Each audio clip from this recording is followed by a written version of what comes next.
Please be seated. Court is in session.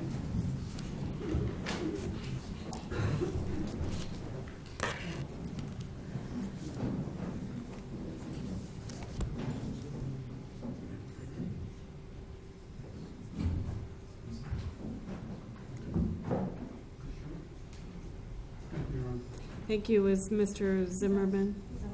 Okay, thank you.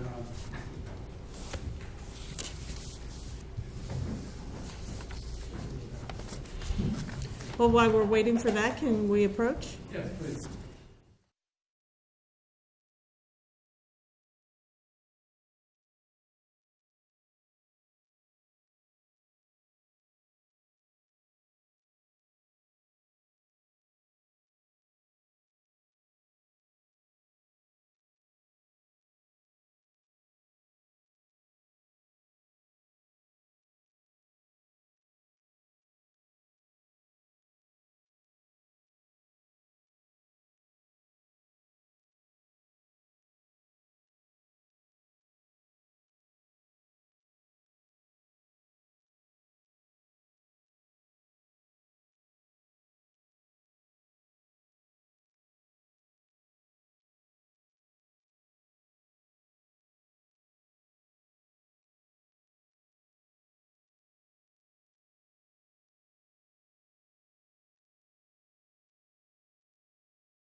jury back in? Yes, Your Honor. All right, let's go ahead and bring him back in.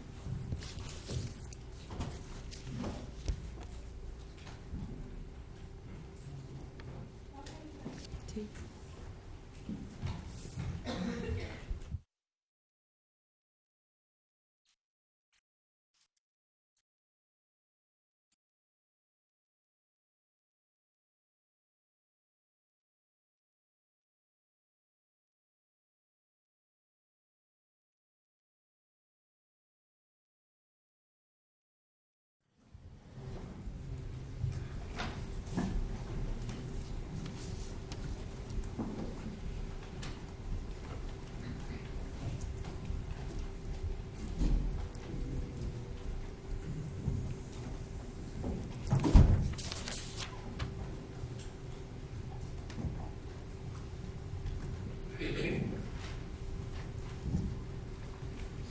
Please be seated. Welcome back, ladies and gentlemen. And while you're getting settled, I'm going to ask you my questions. If your answer is yes, please raise your hand. During the lunch recess, did any of you have any discussions amongst yourselves or with anybody else about the case? No. No hands are being raised. Did any of you read or listen to any radio, television, or newspaper reports about the case? No. No hands are being raised. Did any of you use any electronic devices to get on the internet to do independent research about the case, people, places, things, or terminology? No. No hands are being raised. And finally, did any of you read or create any emails, text messages, Twitters, tweets, blogs, or social networking pages about the case? No. No hands are being raised. Mr. Guy, is it your next witness? Please call your next witness. Sergeant Anthony Raimondo.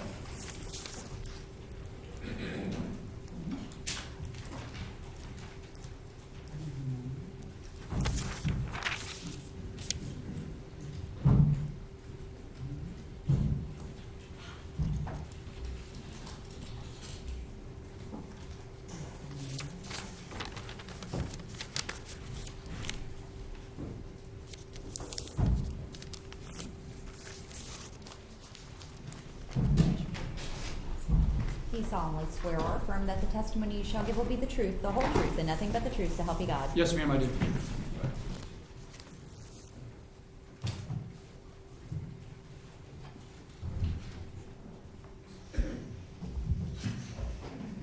You may proceed. Thank you, Your Honor. Good afternoon, sir. If you'd please tell the members of the jury your name. My name's Anthony E. Raimondo, S-R-A-I-M-O-N-D-O, and I'm a junior. Where are you employed? I work for the city of Sanford, sir. And in what capacity? I'm a police sergeant. With Sanford Police Department. Yes, sir. For how long? I've been there for 14 years, sir. All right. And your current position is what? I'm the training coordinator for the police department. And what are your duties in that position? I coordinate all the advanced and specialized training. I also handle the mandatory retraining and general instruction, sir. Can you give the jury an idea of what specific areas you train in? Well, I'm certified to teach general topics, but I'm also a high liability instructor, which means I teach firearms, use of force, defensive tactics, and driving, things like that, sir. Are you also a member of the Sanford Police Department SWAT unit? It's the Seminole County SWAT team, sir. And how long have you been in that unit? I've been on the tactical teams for about 12 years, sir. All right. In your duties, do you have a specific duty on the tactical team or the SWAT unit? Yes, sir, I do. What is that? I'm one of the police snipers, sir. In February of 2012, what was your position with the Sanford Police Department? I was a police sergeant on patrol, sir.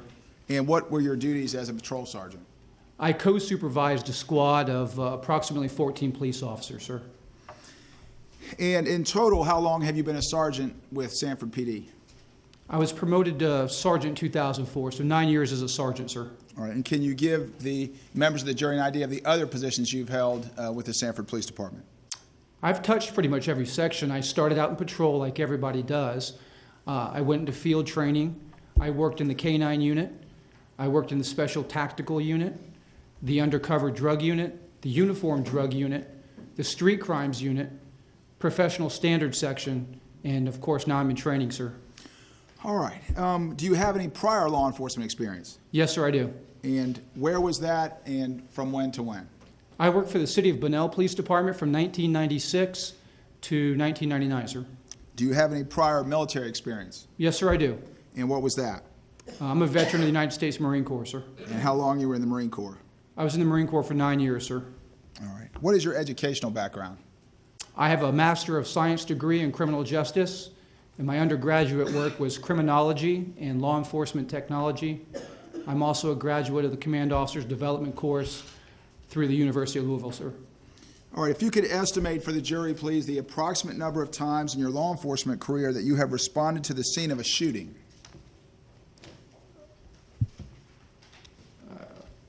Quite a few, sir. Would it be in the hundreds? To actual shootings or shots fired call, what specifically do you mean, sir? Shots fired. Hundreds of times, sir. All right.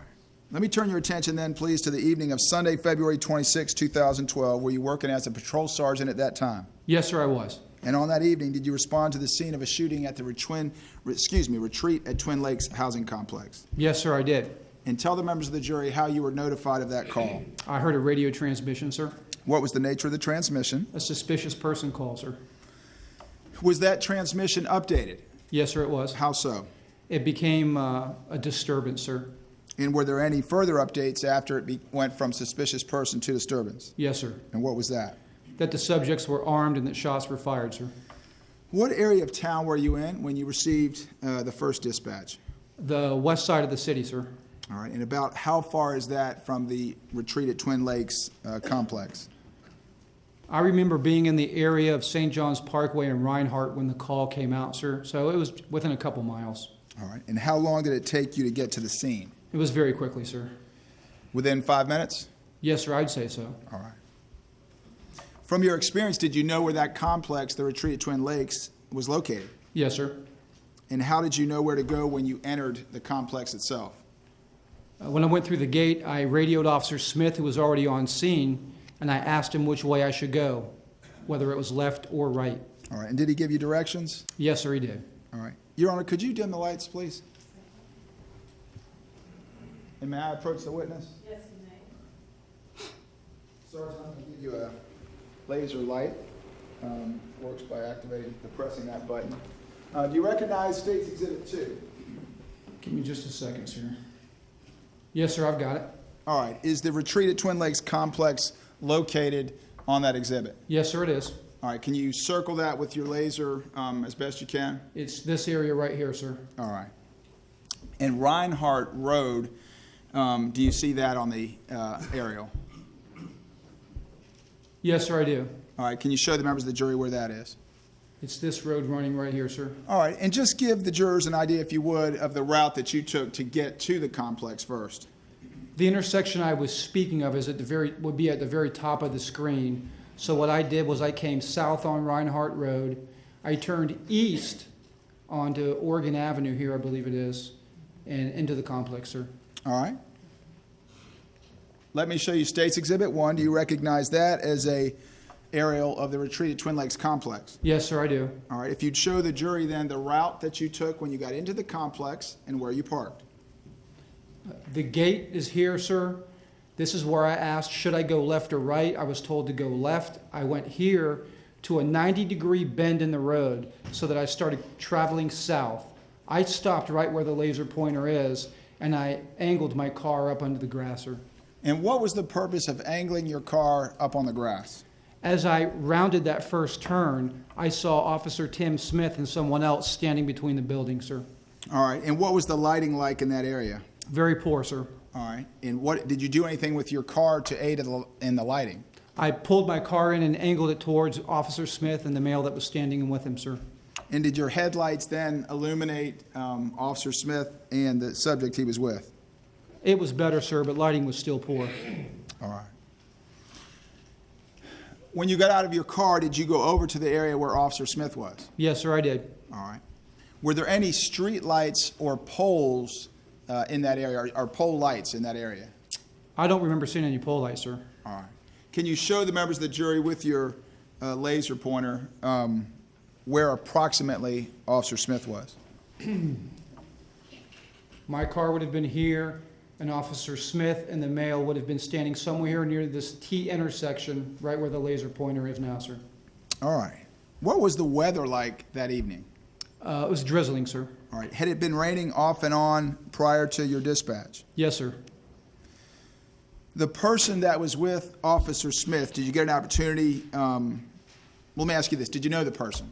No, sir. All right. Did you later learn his name to be George Zimmerman? Yes, sir. All right. Did you see that person in court this afternoon? Yes, sir. Can you identify where he's sitting, what he's wearing? Mr. Zimmerman's at the defense table wearing, in this lighting, it looks like either a gray or light brown coat. Is he sir. standing? Yes, sir. All right. Very good. Your Honor, I ask that the record reflect that the witnesses identify the defendant. The record will so reflect. Sergeant, did Officer Smith have the defendant handcuffed when you approached them? Yes, sir. And what did Officer Smith do with the defendant when you made contact with them? I directed Officer Smith to place him into the patrol car, sir. All right. Did you have any interaction with the defendant at that time? No, sir. Why not? I had other things going on, sir. And where is it that you went? What else did you do? I looked to the south, sir, and I saw another officer, Officer Ricardo Ayala, standing over a body in the grass. And did you go over to them? Yes, sir, I did. All right. The person who was in the grass, did you later learn that person's name to be Trayvon Martin? Yes, sir, I did. Can you show the members of the jury where on the aerial approximately Trayvon Martin and Officer Ayala were located? Somewhere right in this area, sir. All right, and that would be south of the T area? Yes, sir. All right. How was Trayvon Martin's body positioned when you arrived? Mr. Martin was lying face down with his head oriented generally towards the north and his hands underneath his body, sir. All right, and as we look at State's Exhibit 1, is it correct as far as north and south? Would north be to the top and east to the right, et cetera? Yes, sir. All right.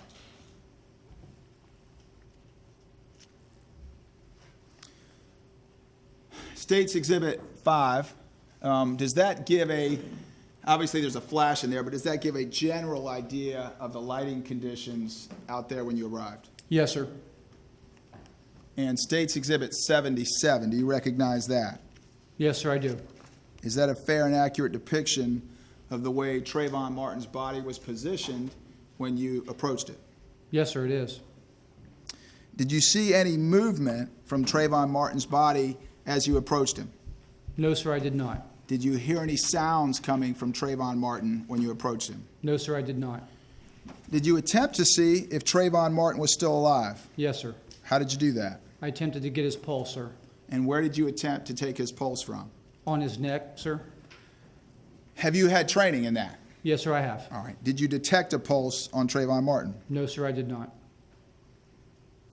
Did you or Officer Ayala move Trayvon Martin's body after you failed to get a pulse? Yes, sir. How did you do that?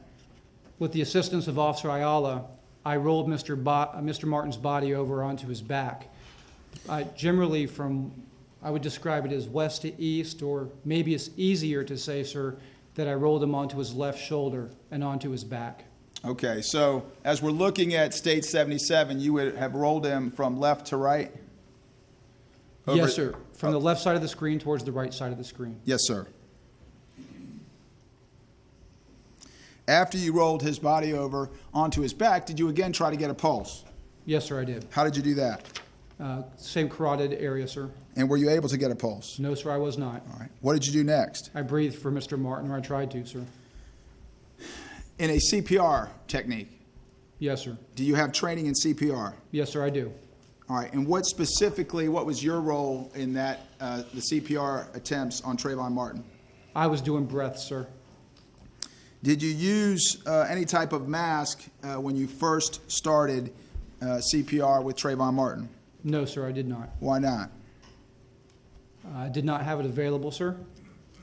Do your standing operating procedures address whether or not you should use a mask when performing something like CPR on a victim? Yes, sir. And what do those standing operating procedures hold? Our SOP requires that I use universal precautions, which in this case is the mask you're talking about, sir, unless the situations, or I personally decline to do so because the situations are what I consider to be rare and extraordinary. All right. And did you consider this to be an extraordinary circumstance? Yes, sir, I did. All right. And is that why you put your mouth on Trayvon Martin's mouth to try to breathe for him? Yes, sir. Did you later ask for and receive a breathing mask? Yes, sir, I did. Did Officer Ayala assist you in performing CPR on Trayvon Martin? Yes, sir. And what was Officer Ayala's role? Initially, he was doing compressions, sir. Did you hear anything when you were performing CPR on Trayvon Martin? Yes, sir. What was that? Bubbling sound, sir. And what did those bubbling sounds indicate to you? It meant that either air was getting into or escaping from the chest in a manner that it was not supposed to, sir. All right. And what did you do upon hearing those bubbling sounds from Trayvon Martin's chest? I called out to the crowd that was gathering nearby, and I asked for saran wrap and Vaseline, sir. And what would be the purpose of saran wrap and Vaseline? I was going to try to seal the chest wound, sir. Did anybody respond to your request? Yes, sir.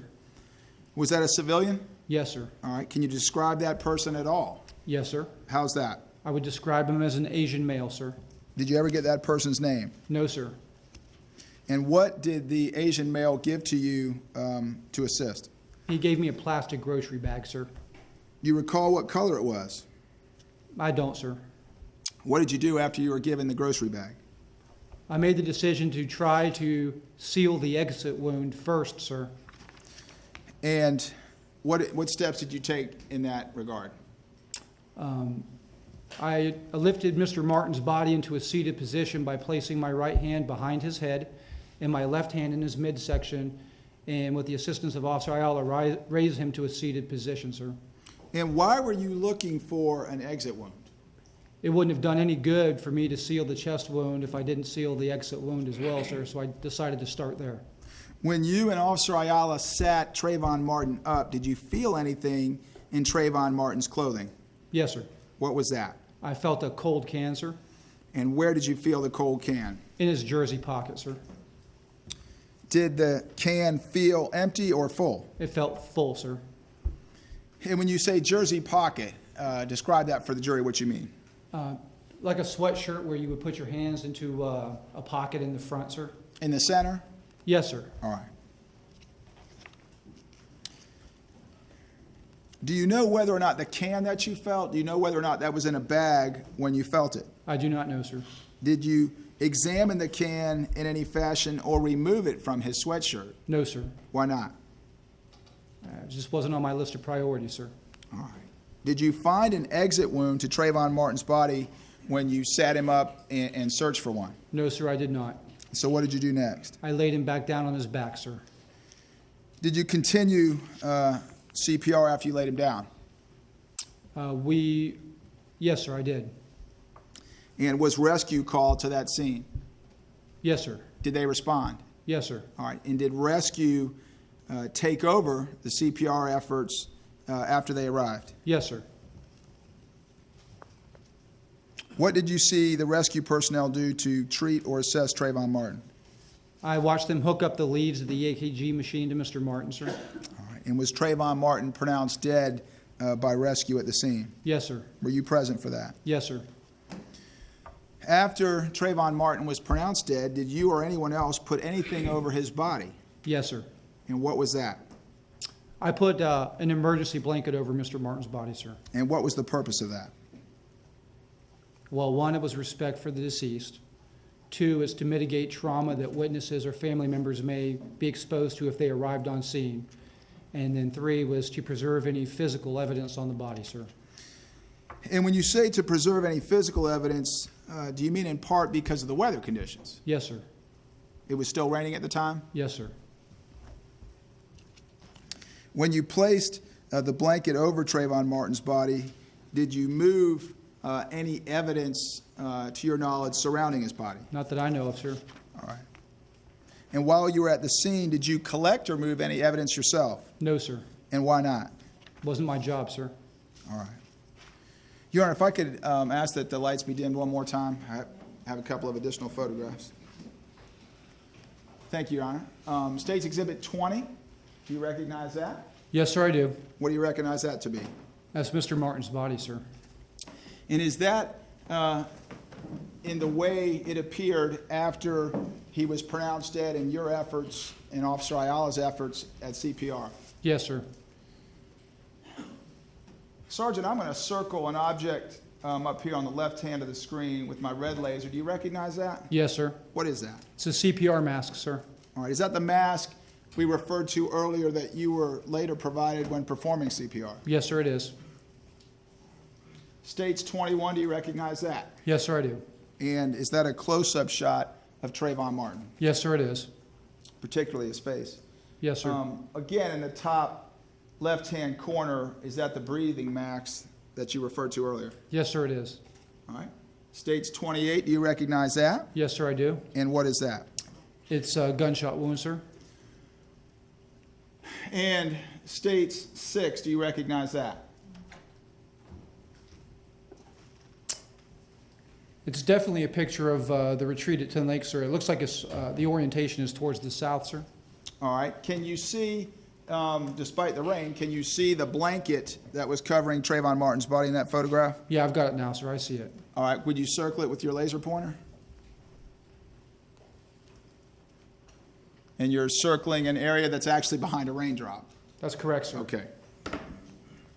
And then State 7, do you recognize that? Yes, sir. In that photograph, does the blanket in Trayvon Martin's body underneath appear? Yes, sir. And again, would you circle that just for the members of the jury? All right. States number 17, do you recognize that? Yes, sir. Is that how Trayvon Martin's body appeared after you placed the medical blanket on top of it? Yes, sir. And States 13. There's an evidence marker 3. Does that appear to be like the type of grocery bag or the grocery bag that you received from the Asian male to seal the wound? Yes, sir. Your Honor, you may raise the lights. Thank you. Sergeant Raimondo, did you have any further contact or involvement with the defendant after Trayvon Martin was pronounced dead? No, sir. And due to the nature of the call, a gunshot involving a death, were other units called to the scene, such as investigators and crime scene technicians? Yes, sir. And did those people respond to the scene? Yes, sir. When they responded, did they take over the investigation of the case? Yes, sir. And is that standard procedure in a case involving a death? Yes, sir. Did that essentially end your involvement with the case? Yes, sir. All right, thank you, sir. Okay, thank you, Cross. Thank you. I may want to address some of the United students here, or if I want to use it, just use yours.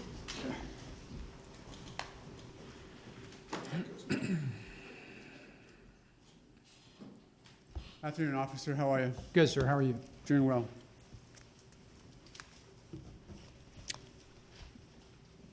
You've been involved in law enforcement, did you say 14 years? 17 years total, 17? sir. And before that was Marine Corps? Yes, sir. So yours has been then a life of service since you were late teen? Yes, sir. Okay.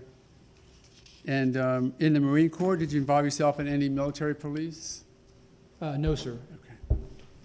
Started law enforcement then after you came out of the Marine Corps? Yes, sir. And tell me again what you did in order to prepare to become a cop? I attended the police academy, sir, and I continued with my professional development, and then my academic studies, sir. I understand your academic studies included getting a degree in criminology. Yes, sir. Okay. Why did you want to become a cop? I come from a family of law enforcement officers, sir. Okay. Any other reason personally why you want to become a law enforcement officer? Yeah, I think that we all want to make a difference in our communities, sir. How do you make that difference? I think that you do what you can when you can, and you just try to influence the audience that you have in front of you. Has that been rewarding for you? Very rewarding, sir. Enjoy doing what you do? Very much, sir. I know that there have been, well, with lawyers more than cops, so I'll start with that, but that there are times when you're not as respected as a profession as others might think you should be. Have you heard of those concerns about law enforcement? I'm sorry, sir. Could you repeat the question? Sure. I just didn't know if you had any experience with people not respecting law enforcement as much as you think they should. I'm just going to interpose a relevance objection. What's the relevance? I'm just talking about his history and law enforcement experience for 17 years being in the Marine Corps. I think it's relevant to see how he's devoted his life as a police officer. Well, you've already asked that. The question that you've asked that's been objected to is sustained. Thank you. Intend to continue being a cop, I presume, yes? I hope so, sir. Okay.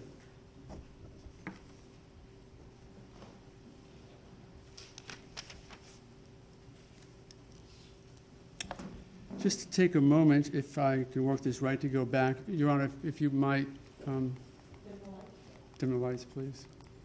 Start here. I think you've identified the location of retreat view, correct? And if Yes, you would, sir. just again, if we're looking at that, if you could then identify what that complex is just to the, for record purposes, we're looking at State's Exhibit 2, the complex as we're looking at the photograph to the left. Are you talking about here, sir? Yes, sir. Are you familiar with that subdivision? I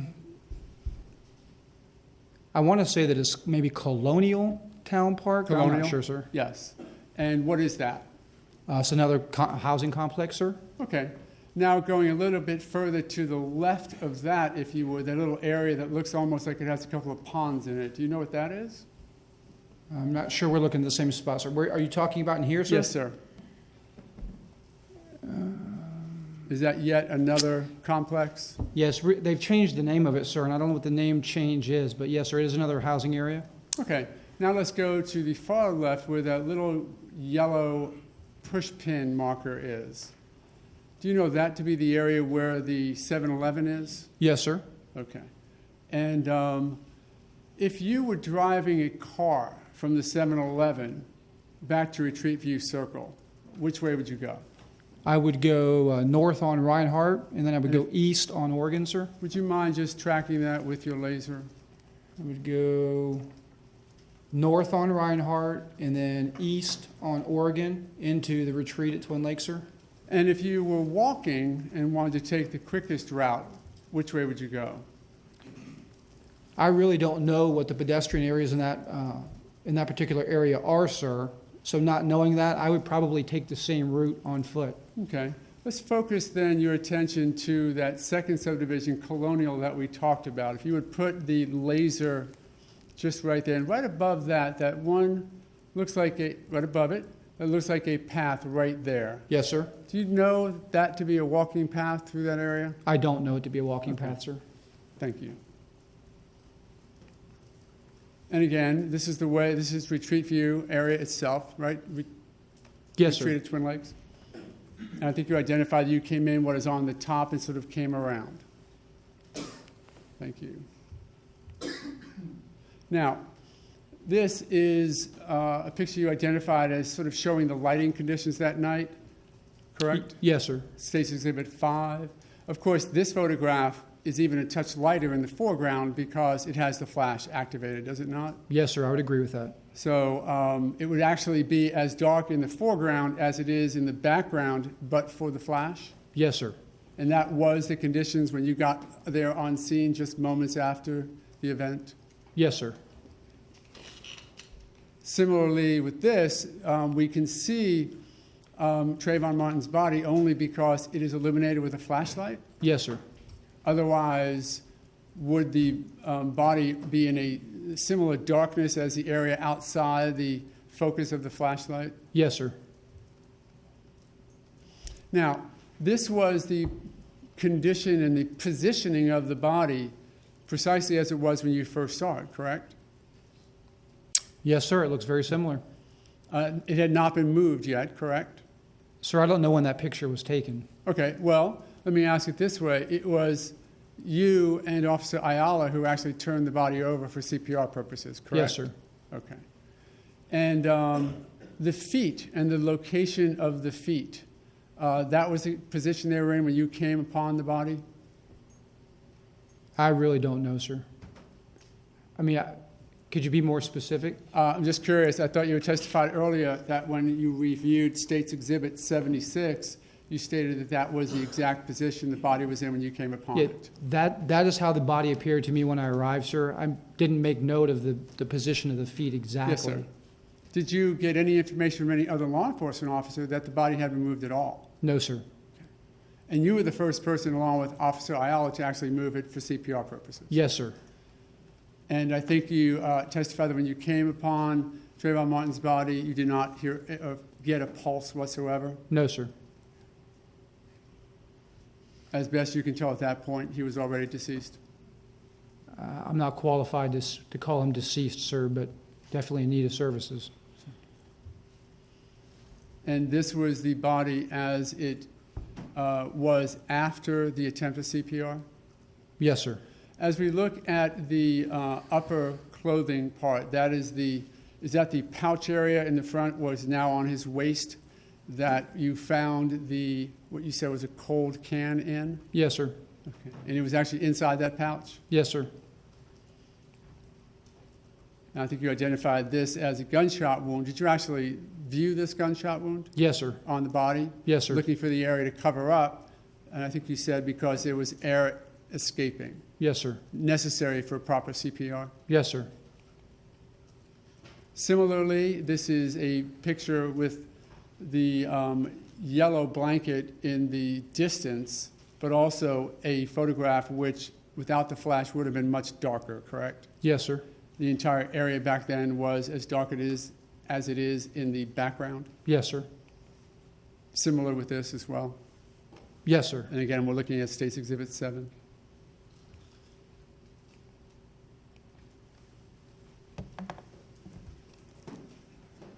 Thank you, Your Honor. Do you know how long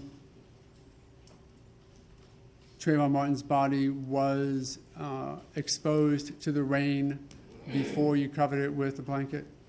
No, sir, I don't. Can you give us an approximation, Yes, sir, I could. if you would? I would estimate it was probably 15 minutes, sir. Okay.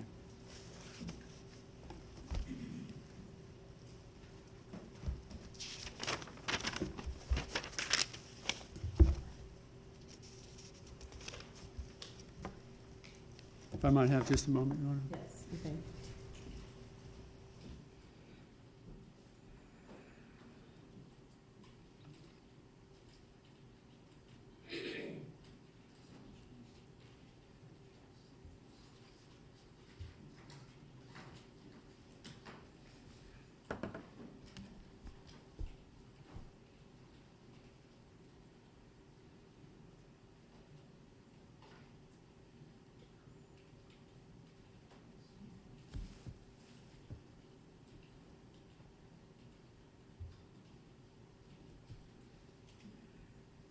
Thank you, Your Honor. No further questions. And I Thank you. may have misspoke, I may have identified an exhibit as 76 when it was 77, just for record purposes. Okay, thank you very much. Any redirect? Just very briefly. Sergeant, addressing that approximate 15-minute period when you arrived until the time that Trayvon Martin's body was covered by you with the blanket, can you describe for the jury the nature or intensity of the rainfall? Was it a light rain? Was it a driving rain, a downpour, or what? As I recall, sir, it was just drizzling. Thank you, sir. No, that's all I have. Okay, thank you. May Sergeant Raimondo be excused? He may. Okay, thank you very much. You may be excused. Please call your next witness. Diana Smith.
solemnly swear or affirm that the testimony you shall give will be the truth, the whole truth, and nothing but the truth, so help you God? I do.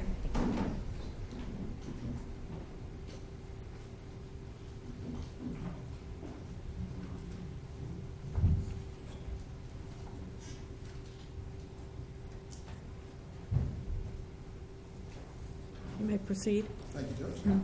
Good afternoon, ma'am. If you please tell the members of the jury your name. Diana Smith And how are you employed?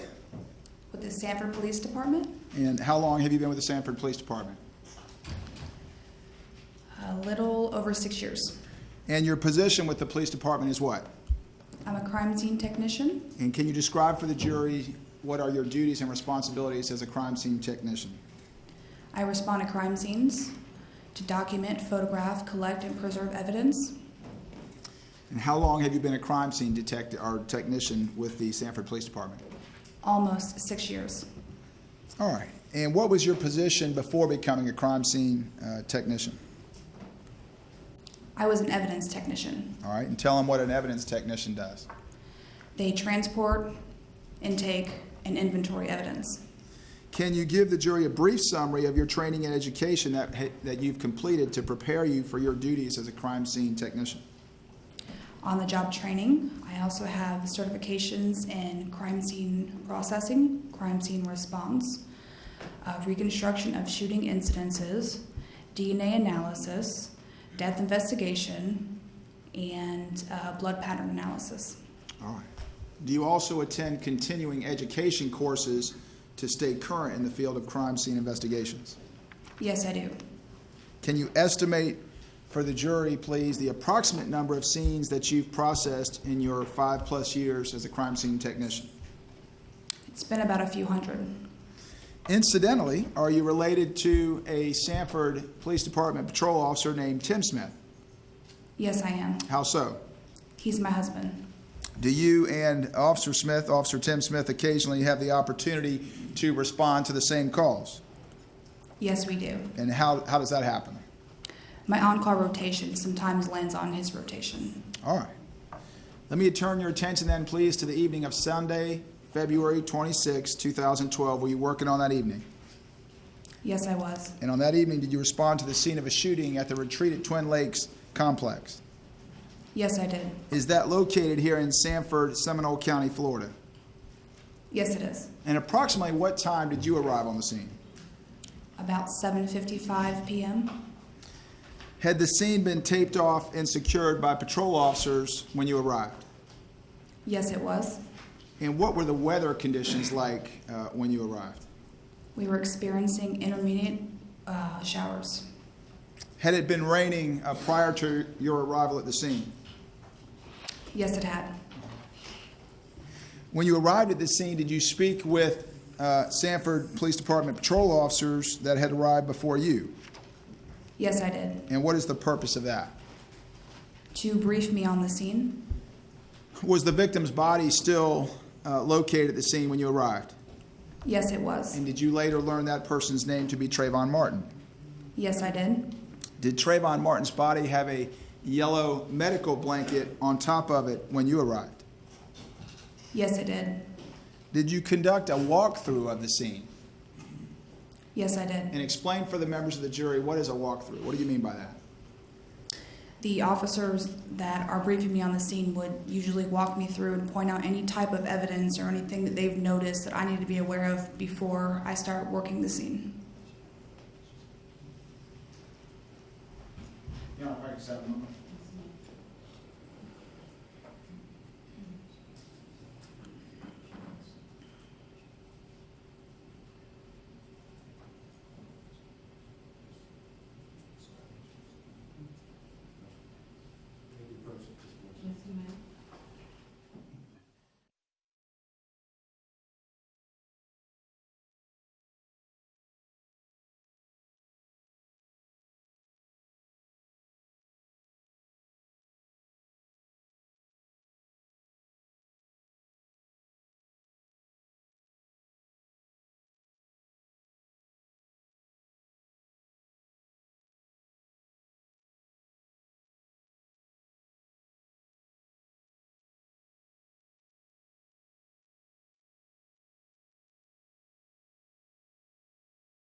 did conduct a walkthrough in this case.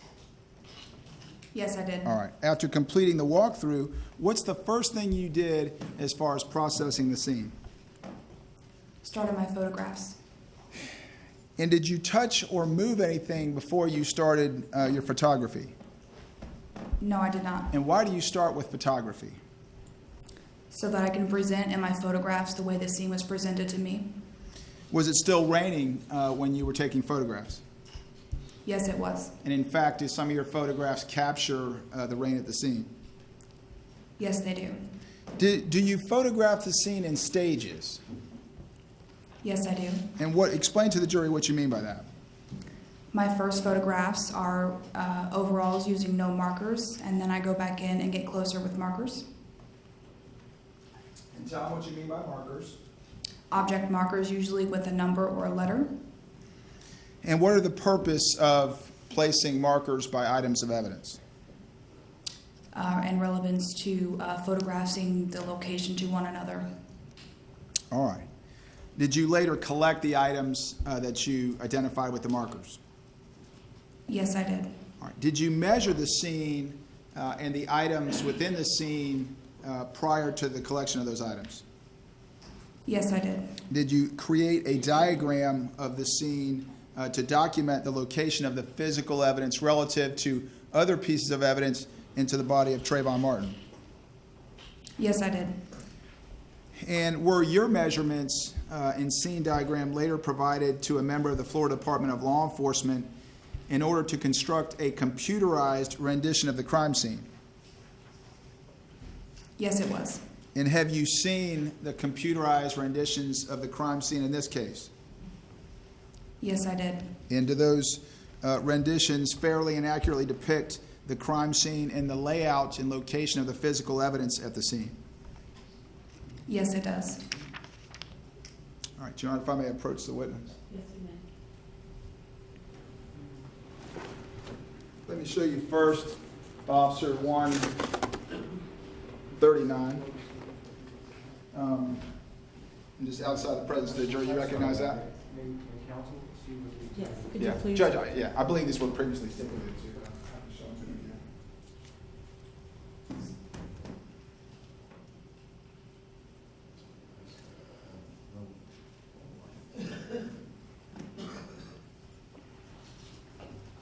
to you again. $139, do you recognize that?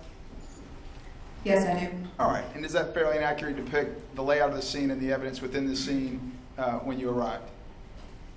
Yes, it does. Okay.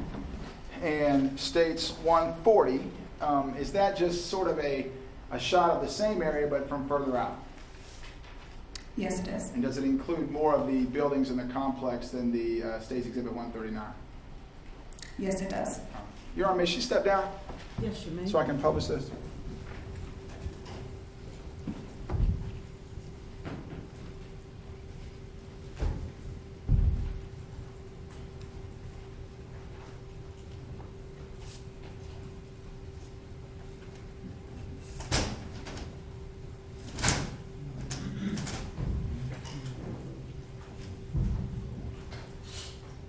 How would the court refer to counsel be positioned? If you could go over by that podium, and you should be able to see. Your Honor, does the quorum have a pointer somewhere, some sort of extended pointer that we could use? No, I do not. Madam Clerk, do you have? No? Okay. You can come on over. Officer Smith, let me put you on this side. Keep your voice loud enough so the court reporter can hear you. And if you would, states 139, just take the members of the jury through the item markers and the legend and just kind of refer back and forth, starting with item number 1. Item number 1 is right here. And let me get you to try to stand back just a little bit, just so this last juror can see. Thank you so much. Item number 1 is up here. All right, and that's depicted as what in your legend? The keys and flashlight. All right, and items 2 and 3? Items 2, items 3, All right. plastic bags, All right, and 4? Item 4, first aid kit. To your knowledge, do you know anything about how that first aid kit got there, I do not. or where it came from? All right, item number 5. Item number 5, Is what? I believe that is a flashlight. All right, and is that indicated on the legend? Yes, it is. All right, and item 6, or marker 6, I should say, depicts what? A victim's body. All right, and do you have that in, is that identified in somewhat of a body, a depiction of a body? Yes, it is. All right, and item 7, Item 7, a cell phone. and 8. Item 8, cartridge case. Let me ask you to stay right there if you would.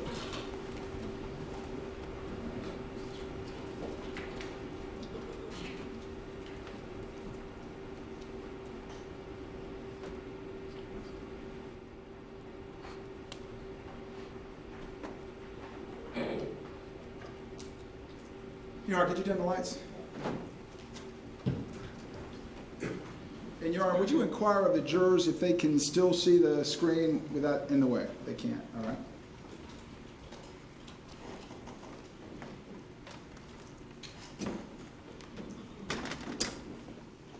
Can everybody see the screen? Yes, Officer okay. Smith, let me get you to come stand over where I am. And again, please keep your voice up. We don't have a microphone, and the court report still needs to be read. State's Exhibit 3. You recognize that? Yes, I do. All right, and can you show the members of the jury, first of all, is that an accurate depiction of the scene and the lighting conditions, other than the flash, of course, when you took the photographs? Yes, it is. All right. Can you show the members of the jury on States 139, the diagram, where that photograph is taken from? I do believe it's taken from this angle here, going this way, so that would be west to east. All right.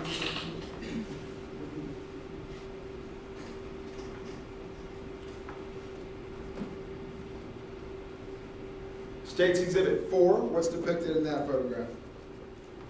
This is showing south.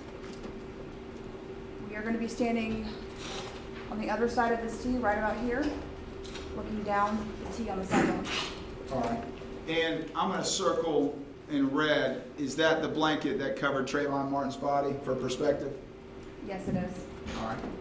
States Exhibit 5, do you recognize that? Yes, I do. And show the members of the jury on the diagram then where that photograph, what that depicts.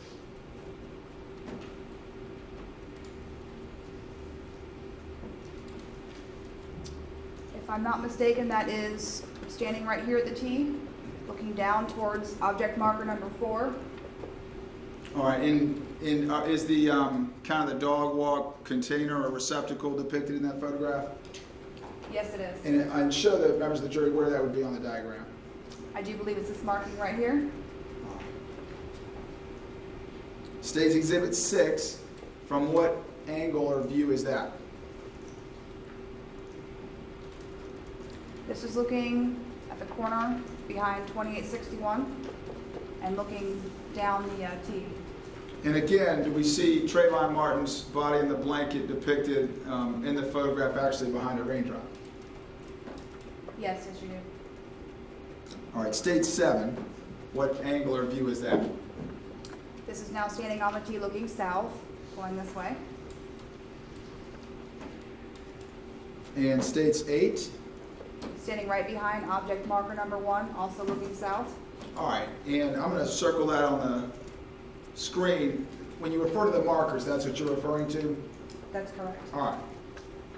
And then States 9, is that a close-up then of exhibit number 1?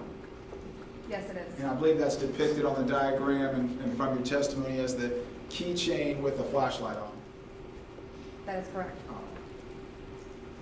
States 10, do we see item marker number 1 and then also item marker number 2 in that? Yes, you do. All right. And States 11, tell the jury what's depicted in that photograph.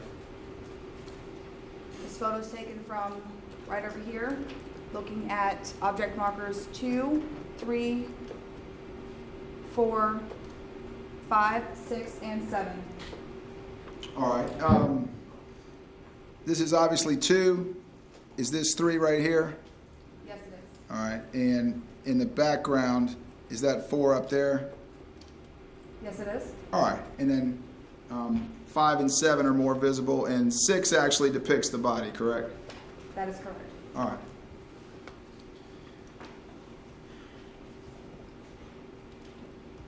States 12, what's depicted there? Plastic bag, object marker number 2. And states 13, Plastic bag, object marker number 3. and states 14. First aid kit, object marker number 4. States 15. Showing relationship, object marker number 5 and 7 to object marker number 6. All right. And 6 is the body. Remind the jurors what are objects 5 and 7. Object marker 5 is a flashlight, and 7 is a cell phone. State 16, is that a close-up of the flashlight by marker 5? Yes, it is. And state 17, does that simply depict the marker 6 in Trayvon Martin's body? Yes, it does. States 18 is what? Object marker number 7, cell phone. And states 19. An Arizona Tecan.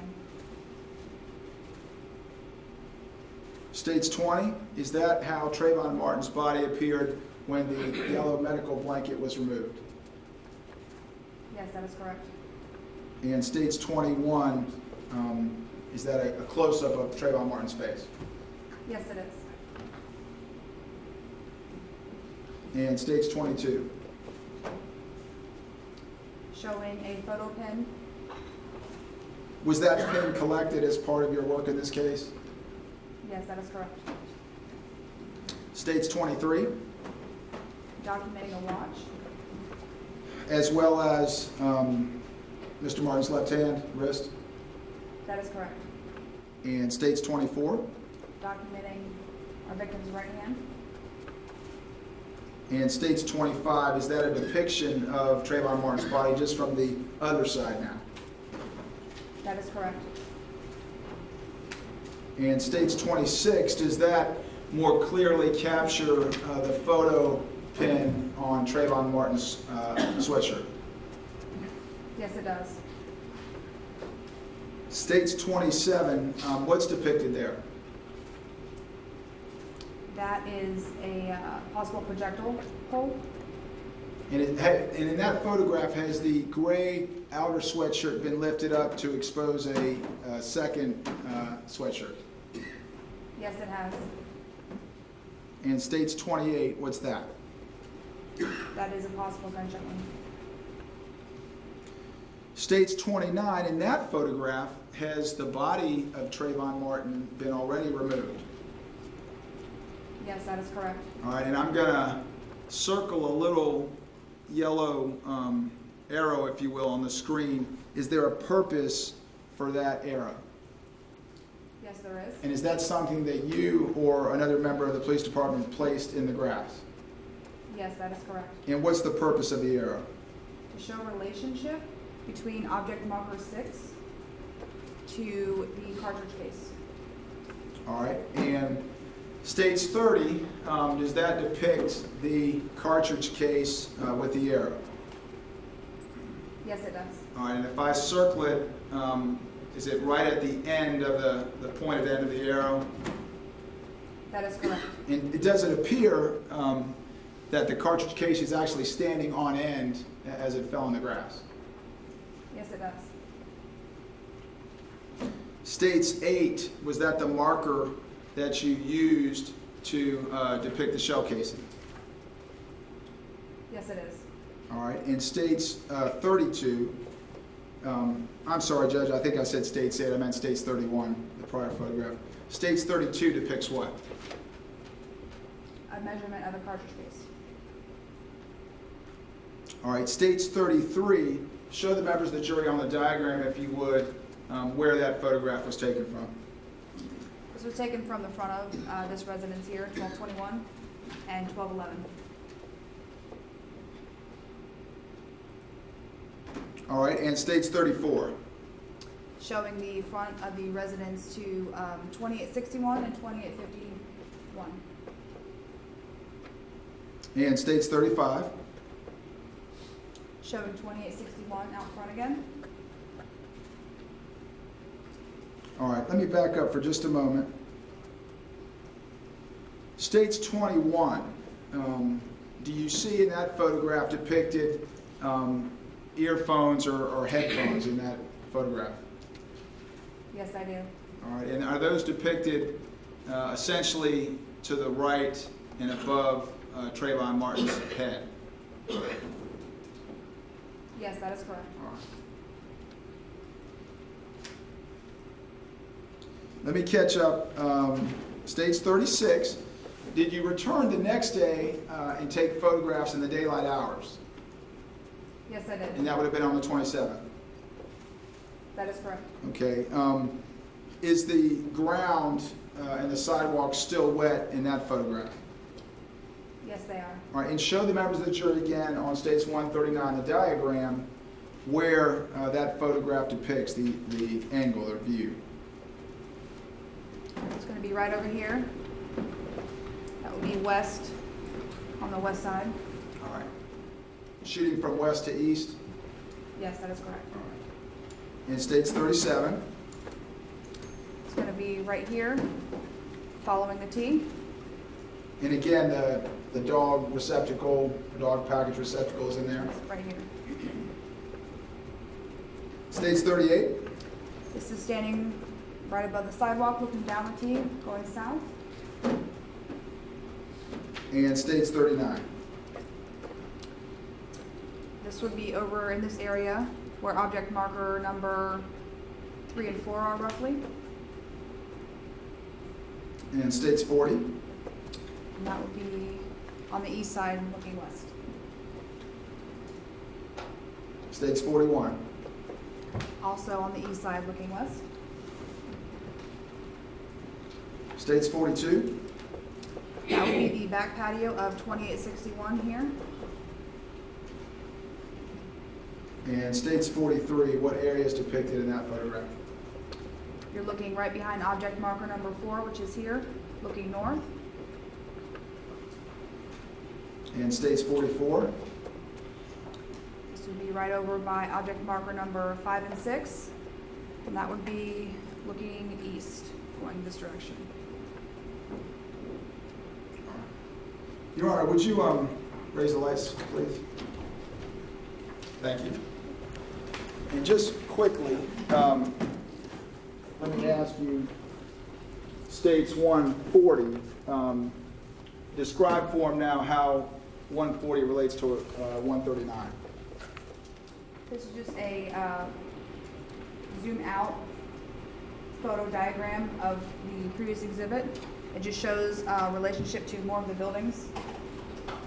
All right. Officer, or the deputy, or give me a hand with this. We'll move that.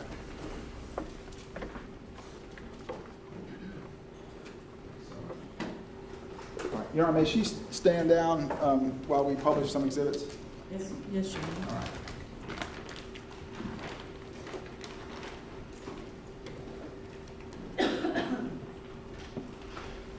All right, Officer Smith. States 148. Tell the members of the jury what it is and how you recognize it. This would be the Arizona toucan shown in the photographs. And how do you recognize it as the same? It appears to be the same, and also the original packaging is attached to it. All right, could you just kind of hold that up for them a little bit closer and maybe turn it around so that they can, there you go. All right, and when you arrived, was that on top of the yellow medical blanket? Yes, it was. All right. In states 145, if you would, tell them how you recognize it and what it is. This is the flashlight which was object marker number 5 in the photographs. And does that also bear the case markings from this particular case? Yes, it does.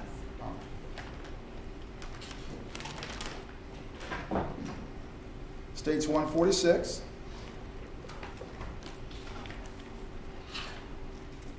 What is that? This is the cell phone. That was object marker number 7 in the photographs. Also has the original packaging.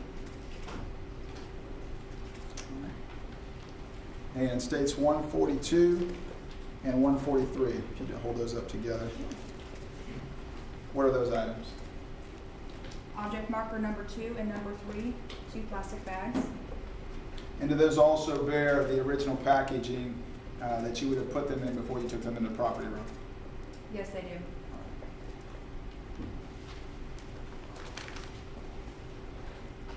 States 144. Oops. What is that? The first aid kit, which is object marker number 4 in the photographs. Also, And pair of tweezers. All right. And was that also in the original packaging? yes, it is. States 150. You recognize that? Yes, I do. And what do you recognize that to be? $40.15, And where did that come from? collected from the victim's pocket. All right. Let me show you next, states 149, that packaging. You recognize that?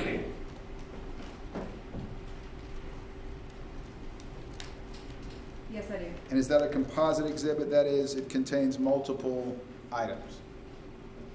That is correct. And are the items listed on the packaging itself? Yes, they are. And what items came from the packaging?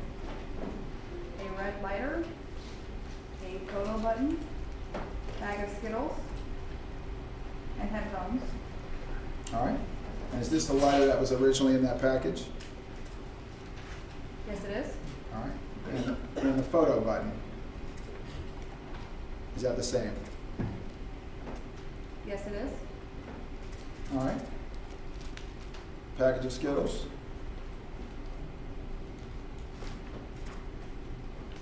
Yes, it is. And the headphones.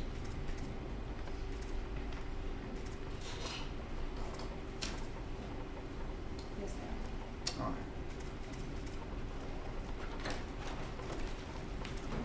States 141. If you tell the members of the jury what that is. This would be object marker number 1, the keys, the smaller flashlight. You recall whether or not that flashlight was on when you arrived or when you collected it? Yes, it was on. And finally, states 147. Do you recognize that? Yes, I do. And what do you recognize that to be? Object marker number 8, the cartridge case. How do you recognize it to be the same from the scene? Same caliber, same brand, and also it's attached to the original packaging. All right. Officer Smith, you may resume your seat. Thank you very much.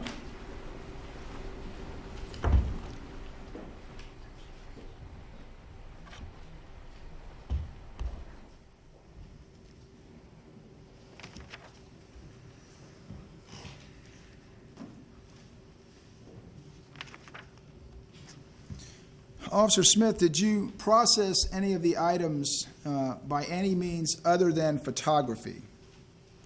Yes, I did. All right. Did you do any of that while you were still at the scene?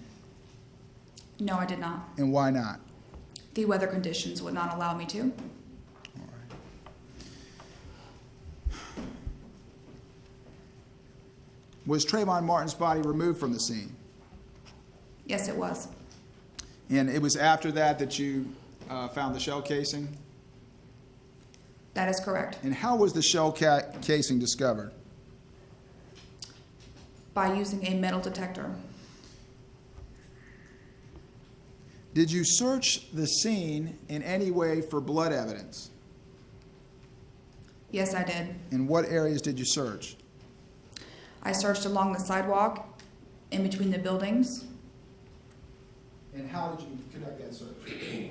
using a flashlight. You know, may I press the witness?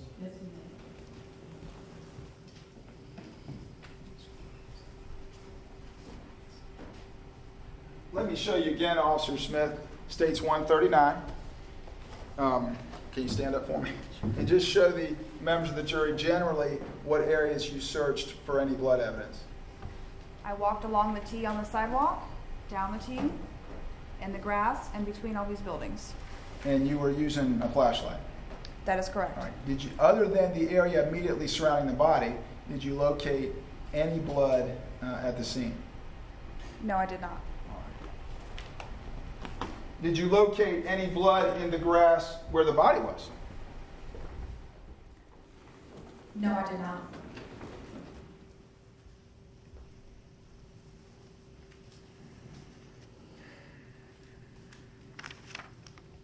And approximately how long were you at the scene that evening? Approximately 2 hours and 45 minutes. After leaving the scene, did you respond to the Sanford Police Department? Yes, I did. And about what time would you have arrived at the police department? Approximately 11:15 p.m. And again, this is still on February 26th. That is correct. All right.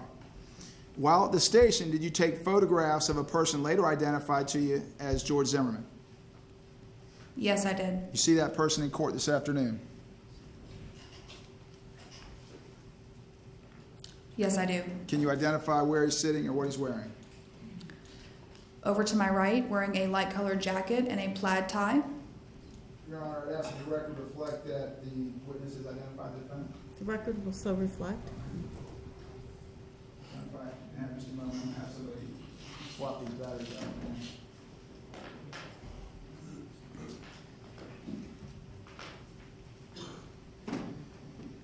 Was the defendant still at the scene at Retreat at Twin Lakes when you arrived? No, he was not. All right, so the first time you would have had contact with him would then have been at the police station? That is correct. When you photographed the defendant, did you have him do anything, clean himself up or position himself in any way, or did you just take photographs as he was? As he was. All right. States 45, do you recognize that? Yes, I do. Thank you, Judge. Is that a fair and accurate depiction of the defendant when you came into contact with him at the police station? Yes, it is. All right. And States 46, do you recognize that? Yes, I do.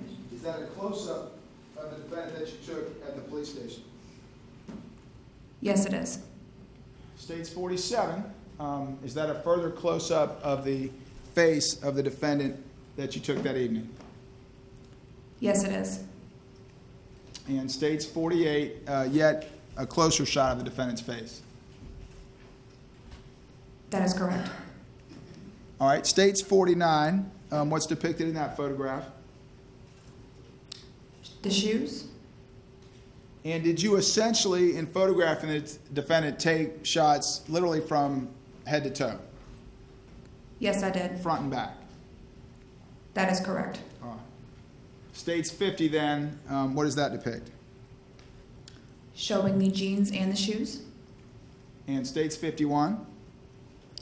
The jacket, undershirt, and belt. States 52? The backside of the jacket, jeans and shoes. All right. And States 53? The lower portion of the jeans and the shoes. States 54? The lower portion of the jacket and the jeans. And States 55? The backside of the jacket. States 56? And the backside of Zimmerman's head. States 57? Just a close-up. Of the back of his head? That is correct. And States 58? Another close-up. And States 59? The backside of Zimmerman's hands. States 60? Zimmerman's right hand. 61? left hand. 62, Palm of the right hand, 63, palm of the left. and state 64. Another front shot of his face. And did you take several photographs of the defendant's head to preserve through photography any injuries that he may have had at the time? Yes, that is correct. All right, state 65. What does that depict? Showing possible blood. And state 66? Is that a shot of the right side of his head? Yes, it is. And state 67, the left side of his face? Yes, it is. And state 68, is that the left side of Mr. Zimmerman's head? Yes, it is. All right, state 69, what's depicted there? This is the top of his head. And state 70, The right side. from the top? That is correct. All right, and state 71. The right side. And state 72, The left side. state 73, The left side. and state 74. The back.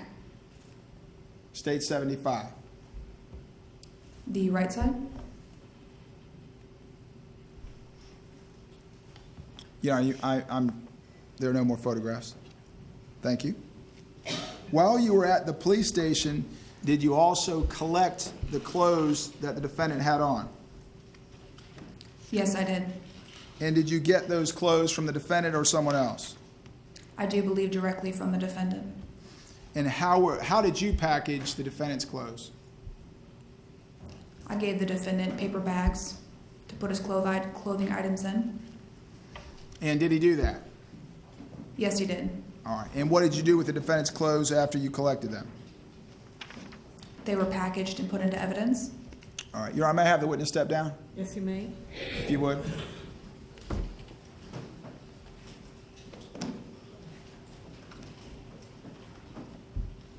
If you approach here.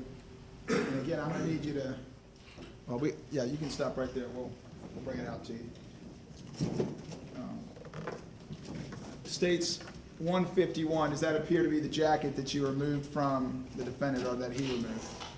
Yes, it does. All right, other than perhaps some cutouts that have been done for forensic purposes, is that a fair and accurate depiction of the way it appeared at the time?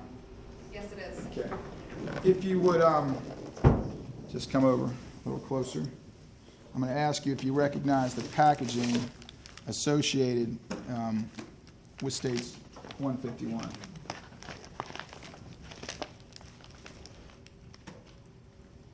Yes, I do. Does that bear the case markings and your markings from the collection in this case? Yes, it does. All right. Put those back in there.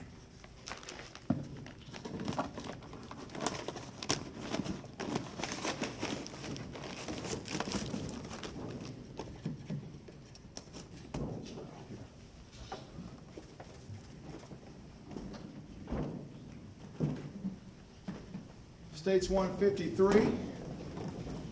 You recognize that to be the shirt that the defendant gave you that evening? Yes, I do. And again, would you just examine the packaging?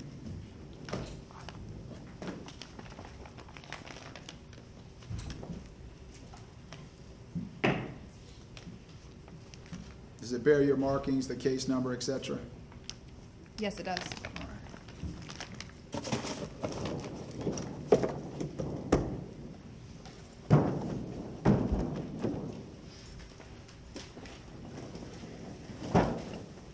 And states 152, those appear to be the blue jeans that the defendant gave to you. Yes, they do. All right. You would just confirm that through the packaging.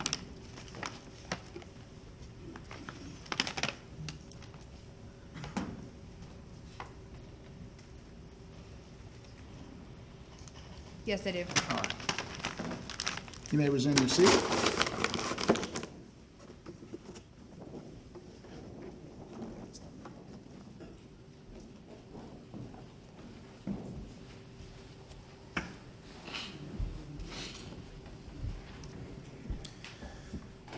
Officer Smith, in your work in this case, did you process the defendant's firearm? Yes, I did. And where did you do that? At the Sanford Police Department. All right. And how did you come into possession of the defendant's gun? I received it from Officer Timothy Smith, And what kind of firearm was it? a 9mm Kel-Tec. Is that a semi-automatic firearm? Yes, it is. And had the gun already been secured, that is, unloaded when you received it? Yes, it was. Madam Clerk, may I have the exhibit?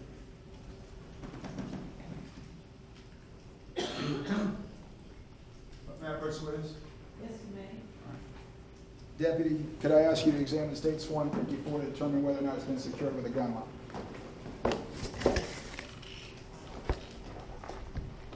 Yes, it is.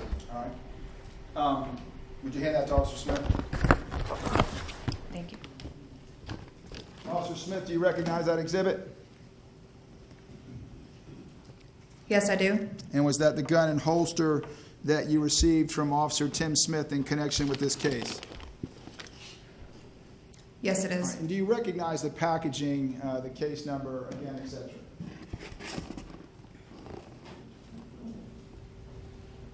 Yes, I do. Could you hold up the firearm for the jury, please?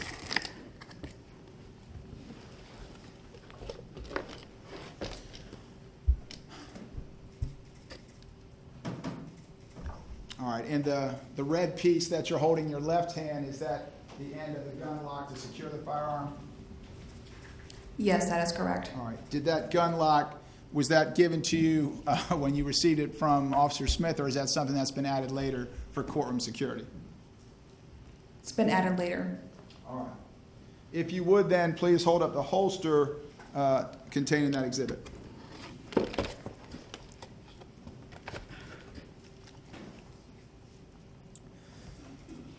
Thank you. No, I'm sorry to interrupt. May we have the exhibit number, please? I believe it's 154. It is. Thank you. Officer Smith, did you wear gloves when you handled that firearm? Yes, I did. And why did you wear gloves? To preserve any evidence? Did you process the firearm in any way? Yes, I did. And how did you do that? For which processing method? Well, that's what I'm asking you. Oh. In what ways did you process it? I processed it for touch DNA and for latent prints. All right. And when you say touch DNA, what do you mean? I mean, it's touch DNA, meaning it's not like physical DNA, like the presence of blood. It's something that you may not be able to see. All right. And how do you process an item for touch DNA? Use a sterile swab with distilled water. You put that on the tip of the sterile swab. You swab the area for a few minutes, package it, and secure it. All right. And did you do that with the firearm in this case?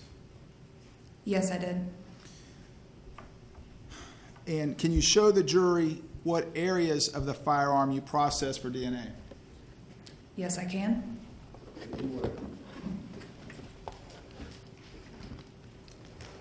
I processed the grip, which is on the back side, the trigger, and the back part of the slide here.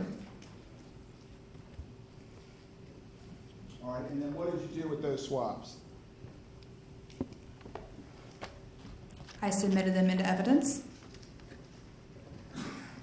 And how many swabs did you collect from the firearm? 3 swabs. All right. Did you also process the holster for touch DNA? Yes, I did. And did you do that in the same manner? Yes, I did. And how many swabs did you take from the holster? Just 1. All right. Your Honor, may I approach the witness? Yes, you may. Let me show you States 170. Ask you if you recognize that.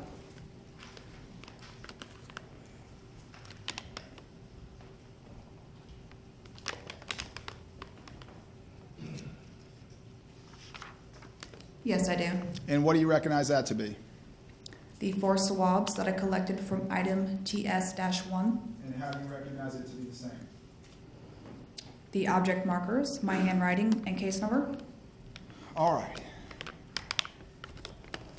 You indicated that you also processed the firearm for latent prints.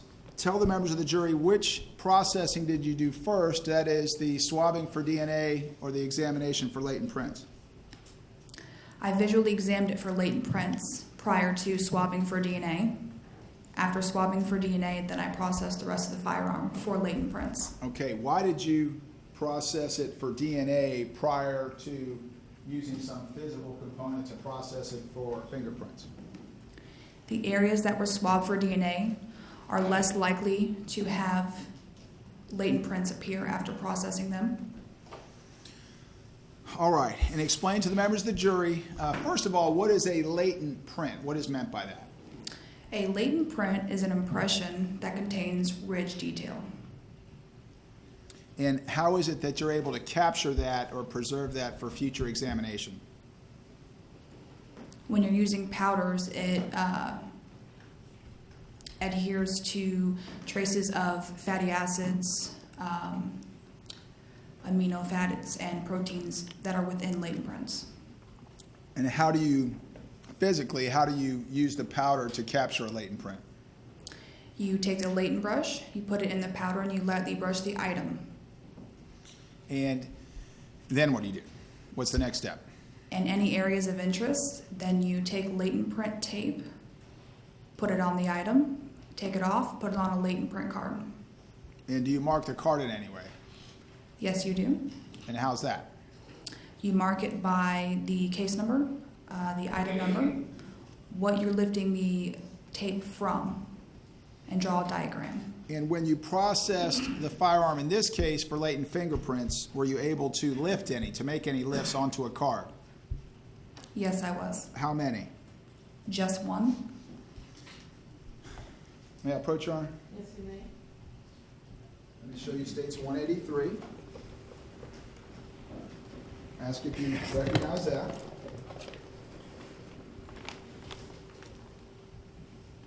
Yes, I do. And what do you recognize that to be?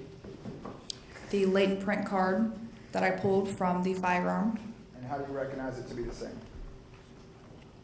my case number, item number, and diagram. Did you indicate on the latent card itself where the print was taken from the firearm? Yes, I did. And how did you do that?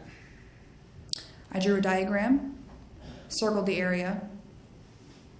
All right. Your Honor, may she step down just briefly? Yes, you may. Officer Smith, if you'd join me over here. And again, keep your voice up, and so the court reporter can hear you, and show the members of the jury where on the firearm you took the latent print and how you depicted it on the card. Here's a lift from the actual firearm.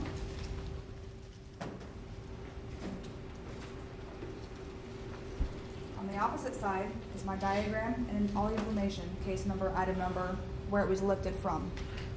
Okay, and how is it depicted on the diagram where it was lifted from? There was a circle drawn around it with an X in the middle of it. All right. You'll hand that to me. You may resume your seat. Thank you.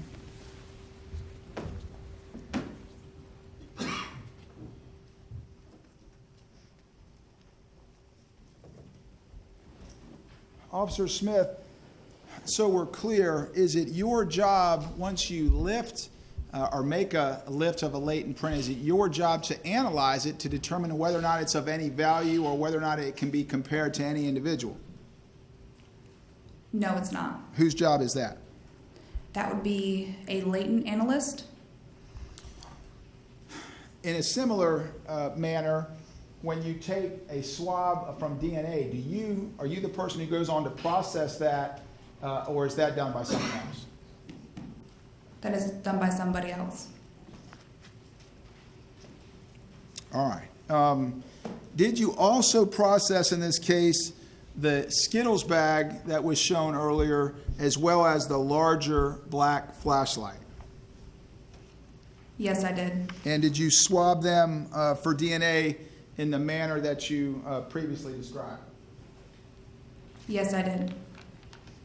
And again, is that something then that you would turn over to an agency such as the Florida Department of Law Enforcement for analysis of any DNA that may be on there?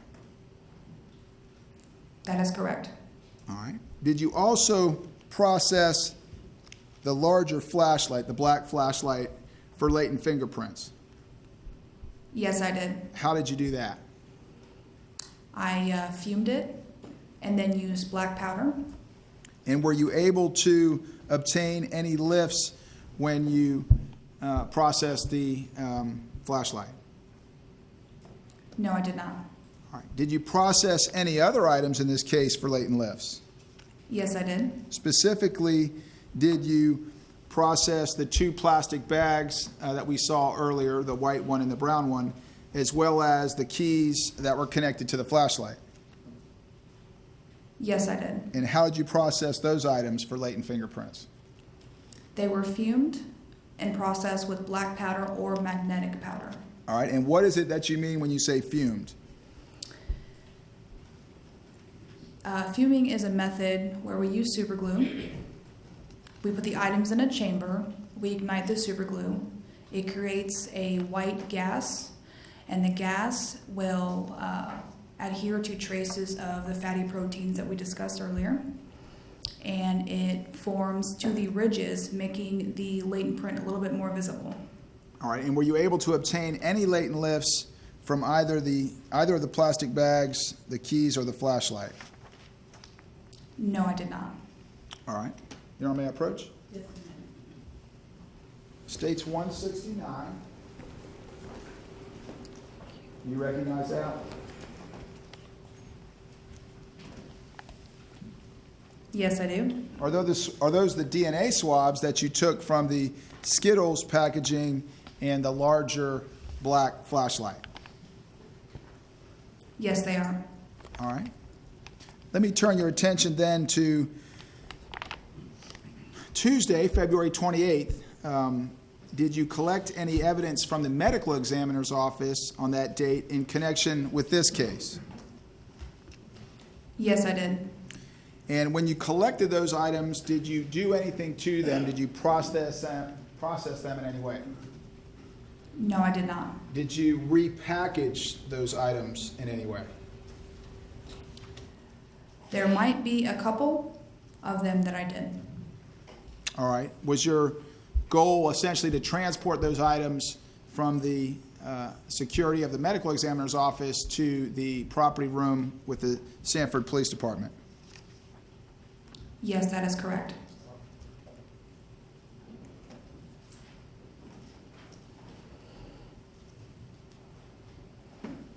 I may approach the witness, Your Honor. Yes, you may. Let me show you States 164. You recognize that? Yes, I do. And what is that? This is the watch that the victim was wearing. All right. And can you just hold that up for the members of the jury? As best you can.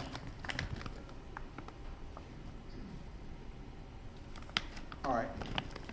In States 191, is that a item of evidence that you collected from the medical examiner's office? Yes, it is. And specifically, are those the tools, if you will, or sticks that were used to scrape fingernail scrapings from Trayvon Martin? Yes, they are. And is that something that you did yourself or something that the personnel at the medical examiner's office would have undertaken? The personnel at the medical examiner's office. All right. Let me show you States 186. And what is that? This is the FTA card.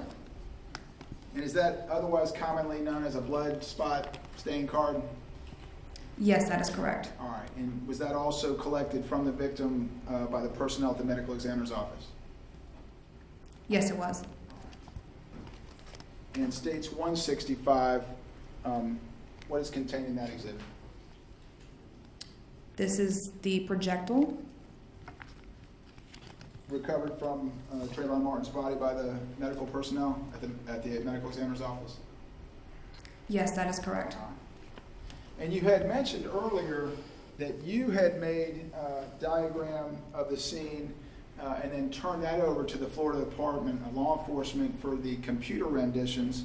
Let me show you 168 and ask you if you recognize that.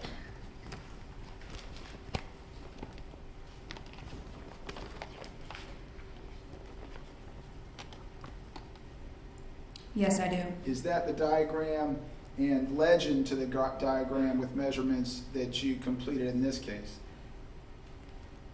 Yes, it is. And is that the same copy or exact copy of the original that you turned over to the Florida Department of Law Enforcement? Yes, it is. Retrieve those from you.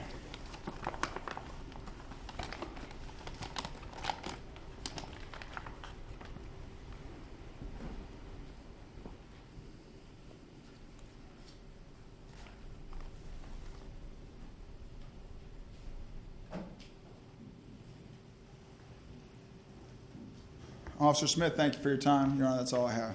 Thank you. Would this be a good time to take a break? Yes, Your Honor. Thank you. Okay. Ladies and gentlemen, we're going to take a 15-minute recess. If you'll please place your notepads face down on the chair and follow Corporal Debs back into the jury room.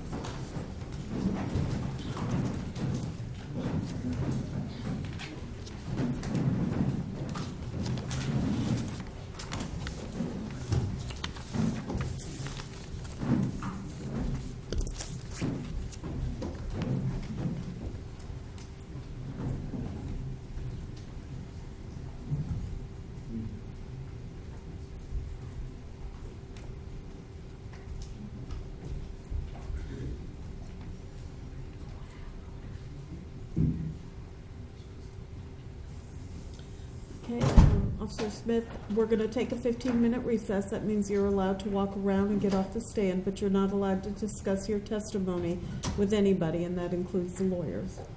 Thank you. Court will be in recess for 15 minutes. We have an extra 5. There's a matter that Mr. Zimmerman needs to deal with. Okay, we'll take 20 minutes.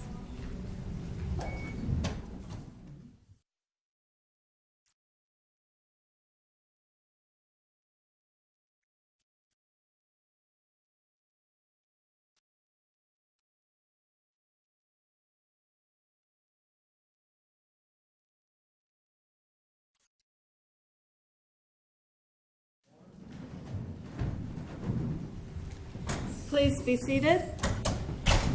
Are we ready to bring the jury back in? State? Okay, let's go ahead and bring them in.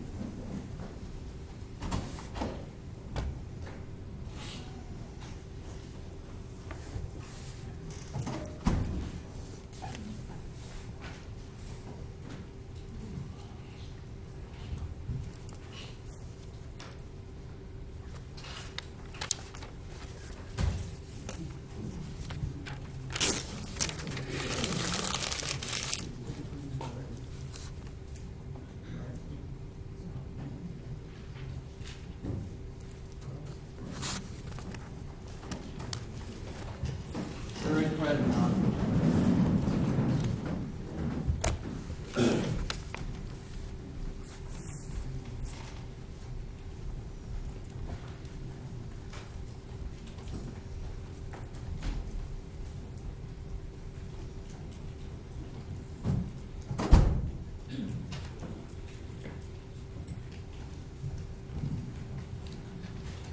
Please be seated. Mr. West, you may proceed.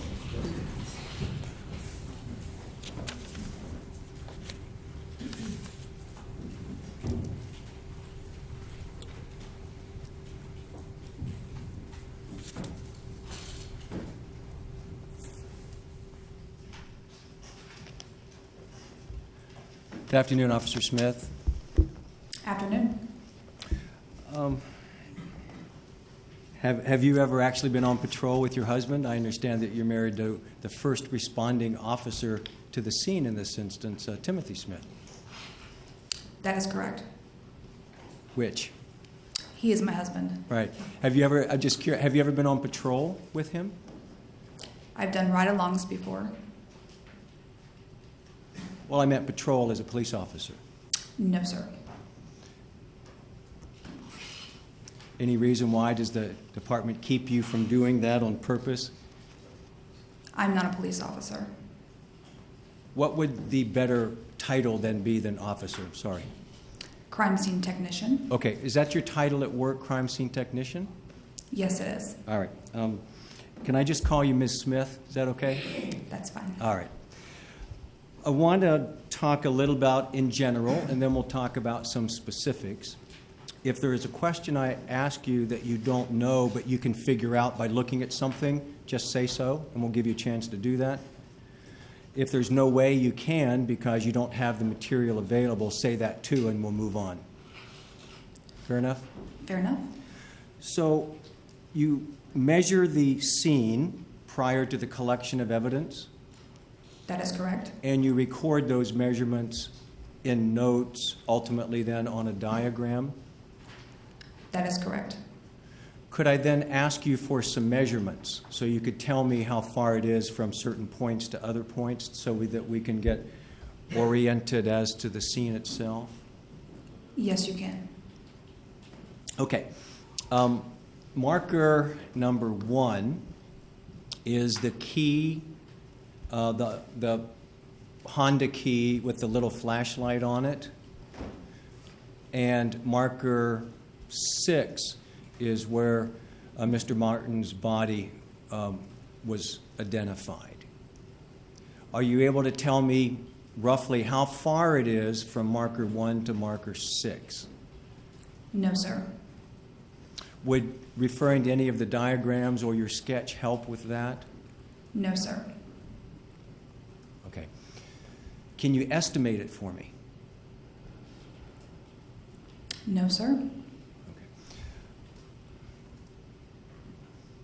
Who would be able to do that was connected in the case? The FDLE personnel that did the total station. Is that Ms. Orta? Yes, I do believe so. On your left are some diagrams. Is that what's been generated by the total station system? Yes, that is correct. And is that the work product of Ms. Orta? Yes, it is. So you didn't personally participate in generating those diagrams? That is correct. So whatever you could tell us about them would be what you remember from the scene or what somebody told you that she did? That is correct. Okay. Is there any way you can look at that diagram? Is there a scale or something that would help identify the distances that I'm talking about from, say, marker 1 to marker 6? No, there's not.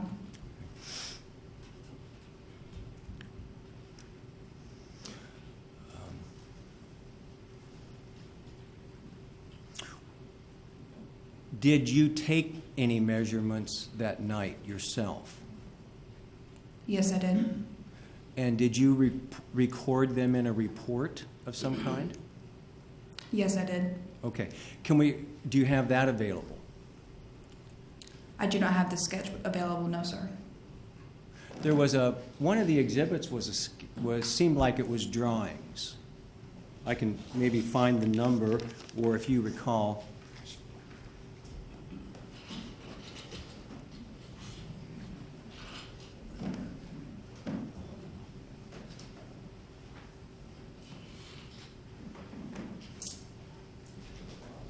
This is 168. Thank you. Is 168 your drawing? Yes, it is. Okay. Now that you have that in front of you, are you able to give me, was that designed from a fixed reference point? From 2 fixed reference points. All right, so that doesn't help you measure from one marker to the next? That is correct. Okay. So we then would have to go to the total station data to do that? That is correct. Okay, so that's no help at all. Sorry.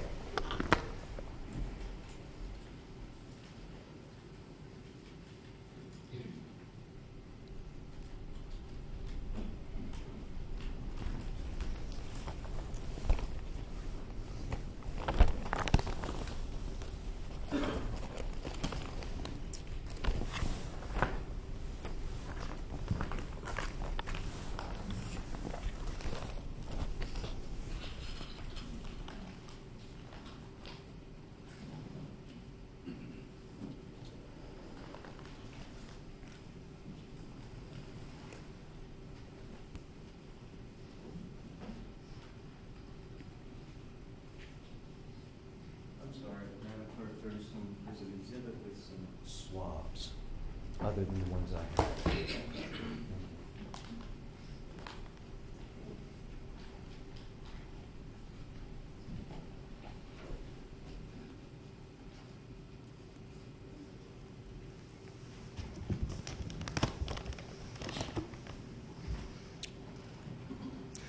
From the crime scene standpoint, the measurements that you took from the fixed reference points were then designed so that with the total station data, you'd be able to identify specific measurements if asked later on. Yes, that is correct. Okay. The photos, though, were photos that you took? Yes, that is correct. The exhibits that are in evidence here today are photos that you took there at the scene? That is correct. So you were there personally looking and identifying and photographing each of the exhibits and the markers where they were pictured here? That is correct. Okay. So you had a hands-on view of the actual evidence? That is correct. Marker number 1 is this this Honda key with the little flashlight. I think you said it was on. Was that something you witnessed or something somebody told you? No, I witnessed it.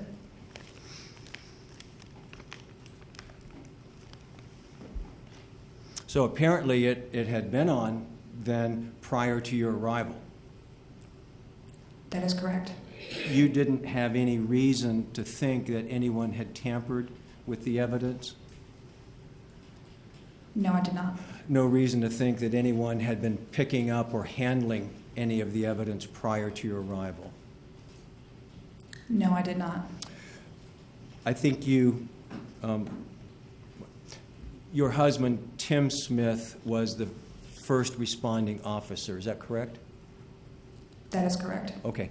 So your understanding was that he was on site very, very soon in these events. That is correct. So law enforcement took charge of the scene right away. Yes, that is correct. That's important for you, isn't it, later on, that the scene not be contaminated? Yes, that is correct. That all of the evidence that you collect actually be where you see it that it originally was. Yes, that is correct. Do you think that the only evidence that may have been moved, if you will, was Mr. Martin's body? And the Arizona Tecan. Was it your information that that had been in his clothing and removed by responding officers? Or responding medical. Sure. Okay. Mr. Martin's body was covered by that blanket that's been described when you got there. Am I correct? Yes, that is correct. And it remained in that condition until the arrival of the medical examiner investigator? Other than photographs beforehand. When in time did you take the photographs of Mr. Martin's body? I don't recall if it was before the medical examiner's office arrived or when they arrived. Might it have been in conjunction with them then? Yes. Wouldn't typically in that situation, if the medical examiner's investigator is there, that person might retrieve personal effects, for example, and give them to you as the crime scene tech. That is correct. Is that what happened here? Yes, it is. So as items from pockets, the money, the change, the lighter, etc., was removed from pockets, it would have been handed to you, logged in, and packaged? That is correct.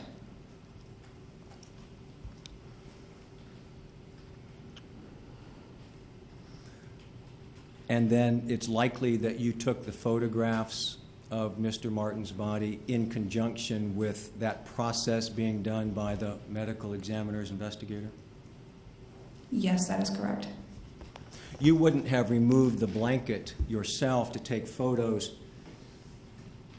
prior to the medical examiner's investigator getting there, would you, typically? Sometimes. Did you in this case? I don't recall. In any event, there's nothing that deviated substantially from the protocol that you're used to in connection with these kinds of things. That is correct.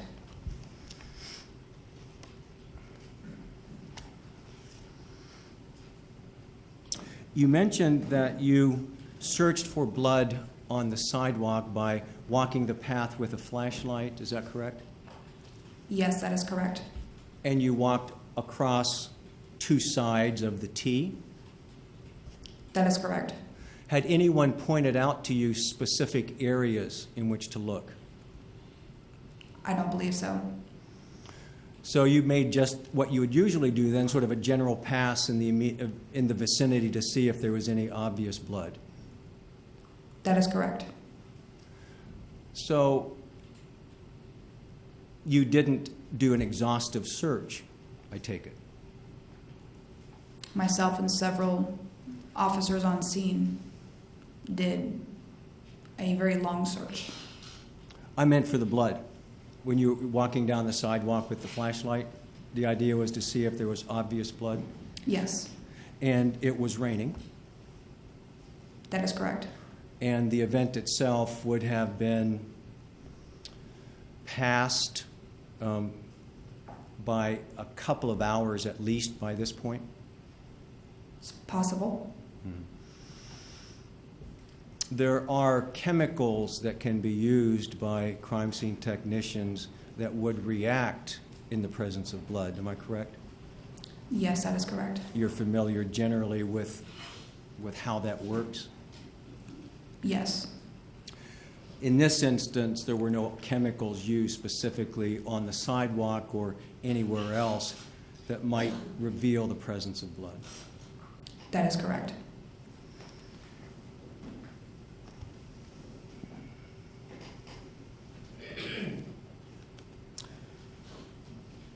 When you went to the medical examiner's office in Volusia County to collect evidence, that included the clothing, I take it, that Mr. Martin was wearing on the evening of February 26th? Yes, that is correct. That's what you were told anyway, Yes, that is correct. right? You didn't open the packages or examine them in any way. No, I do not believe so. You made the comment, maybe it was in passing, about maybe you repackaged some things. What were you referring to, if you remember? The FTA card, some standards that came back from the medical examiner's office. Okay, not the clothing. No, not the clothing. As far as you know, you never opened the bag that contained either any of the clothing. Yes, that is correct.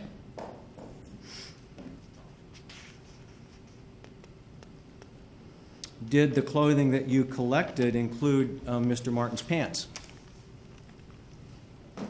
I do believe so. Uh-huh. Have you seen them here in the courtroom? I don't believe so. Your Honor, could we check the record? Are the pants identified as an exhibit?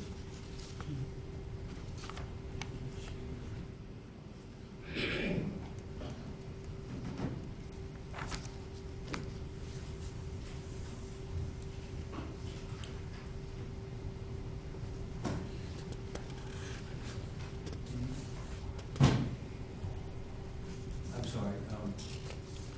Ms. Smith, do you remember whether you retrieved the pants from the medical examiner? I do believe I did. Would you well, I guess you wouldn't recognize them, or would you, since you never saw them? Only by the photographs. All right. Could I show you what's been identified and entered, actually, as 157? Is that correct? Thank you. Could I get some help?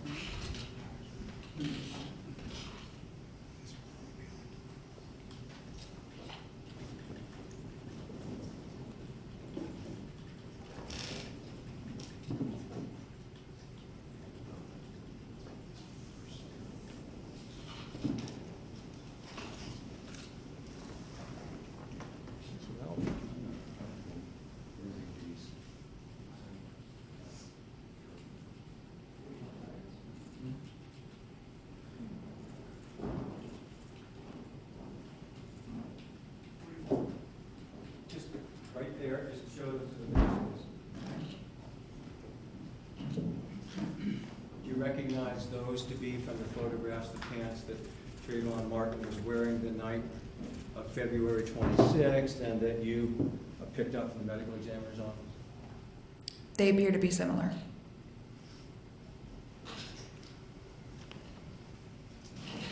And they are in evidence by stipulation, I believe. Yes, they are, number 157. Thank you.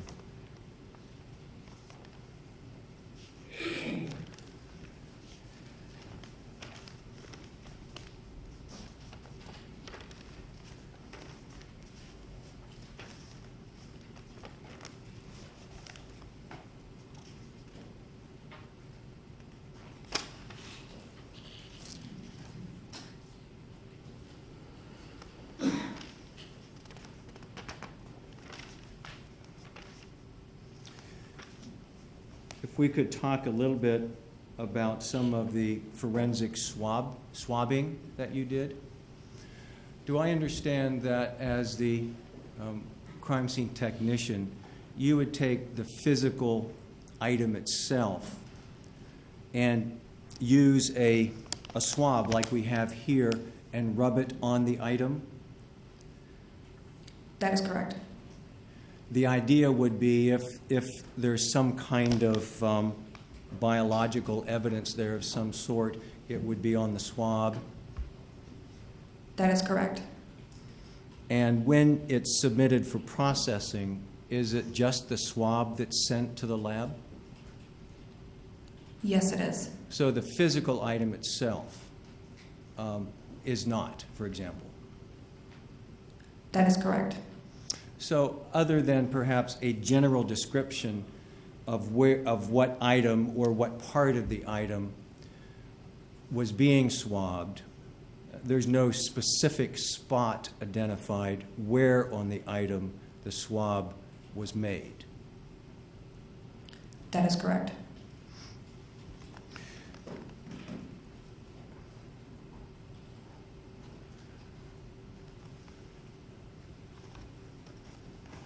For example, on the bag of Skittles, the candy, you would have made one swab from the entire package. It's possible. Well, I have Exhibit 169, and you could tell me if you made more than that.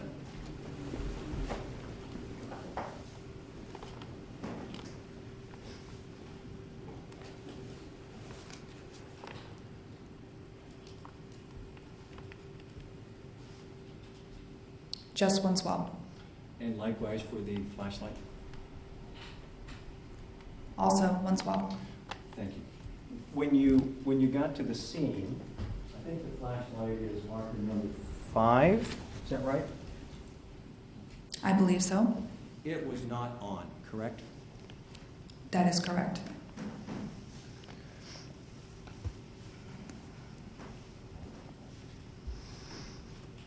Was the purpose of the swab of the Skittles and the flashlight for touch DNA or some other kind of DNA? I believe it was touch DNA. Is that the same with the firearm? Yes, that is correct.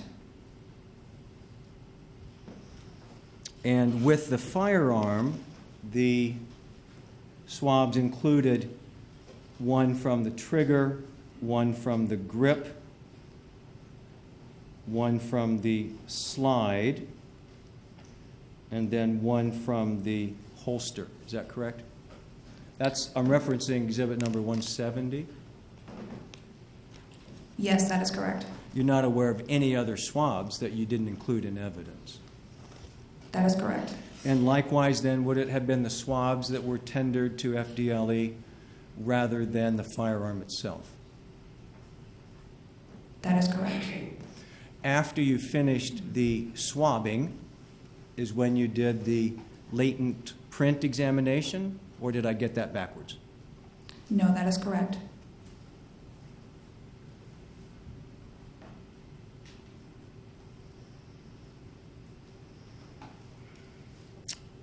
The procedure for making one of the swabs is using a swab with sterile water and then just wiping it on the surface.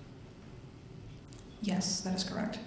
And you wipe it, I suppose, as thoroughly as you can, Yes, that is correct. and then you're done. That is correct. Okay. And then that goes in the tube or whatever, and it goes off to the lab. Yes, that is correct. You aren't necessarily seeing anything.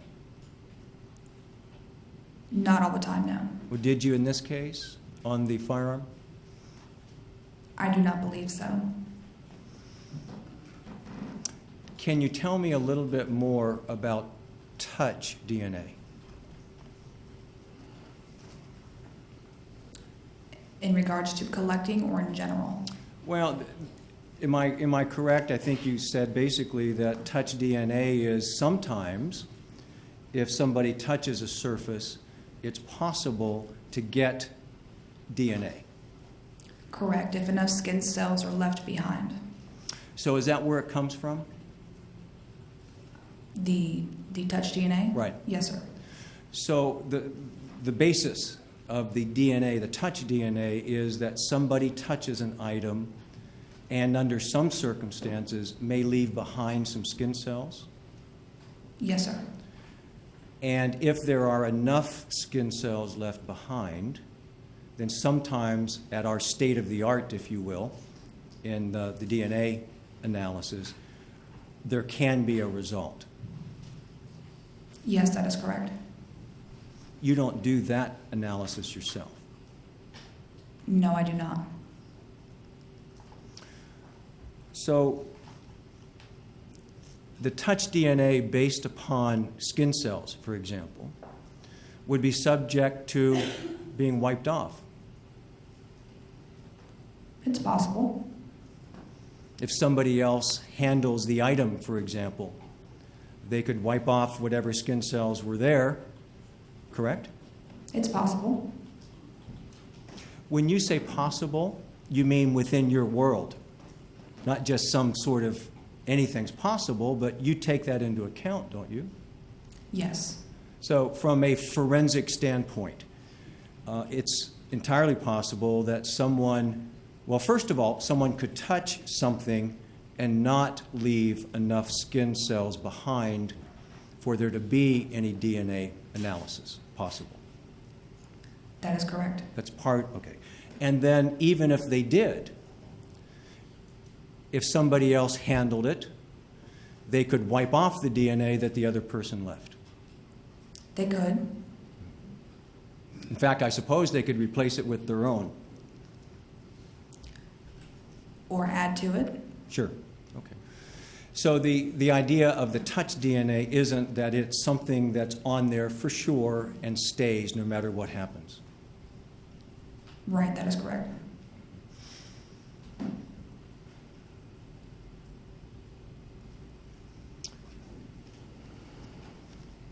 You got the firearm after it had already been taken into evidence, correct? That is correct. And you were provided it at some point at the Sanford Police Department? That is correct. So the firearm had been recovered at the scene and then provided at some later time to you? That is correct.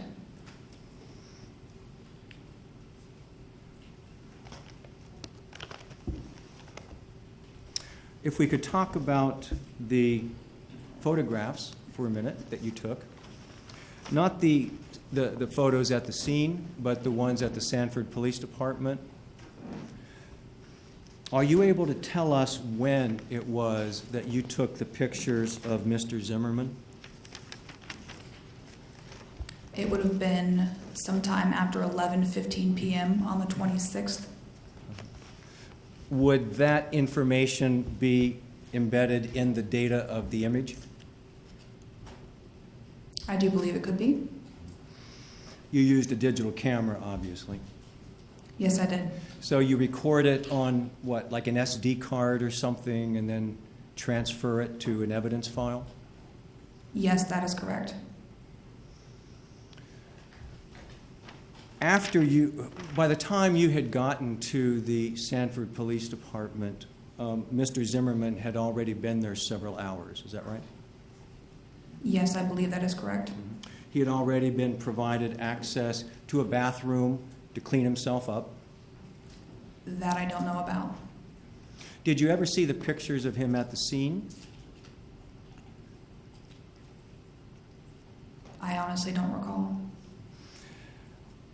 You, though, took pictures of him as you saw him somewhere between 11:15 and, we'll say, midnight, for example. Yes, that is correct. Is that pretty standard in your work as well? Yes, it is. If you have an individual in custody that was involved in an incident, it's not uncommon for you simply to document their condition by taking a number of photographs. That is correct. And you, as Mr. Guy suggested, you would want to get sort of a head-to-toe view. Yes, that is correct. In this instance, Mr. Zimmerman's injuries were on his face and head. That is correct. Could we display some of the photos, please? May I get some assistance there?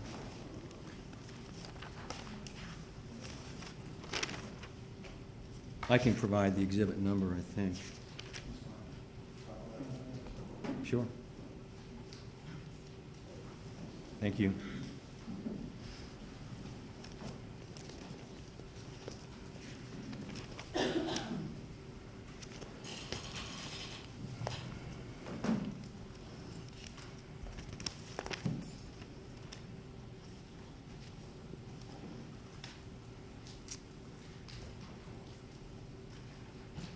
Are you able to see the exhibit number in the right-hand corner of the photo, Ms. Smith? Yes, I am. All right. I'll back up to a point where I think these start.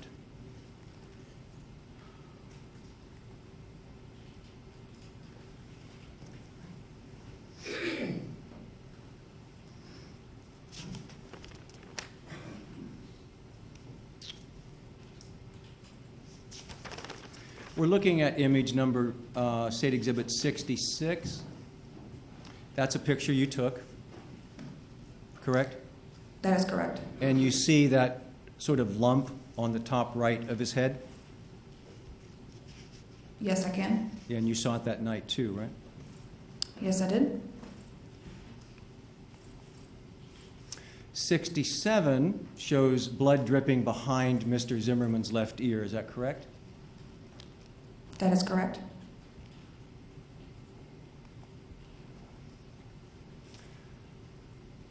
'68 is of the left side of his head. Do you see that raised area above his ear? Yes, I do. And did you see it that night? Yes, I did. This is a better angle. Do you see the left side of his head there? You see that big lump on the left side of his head above his ear? Yes, I do. And did you see it that night? Yes, I did.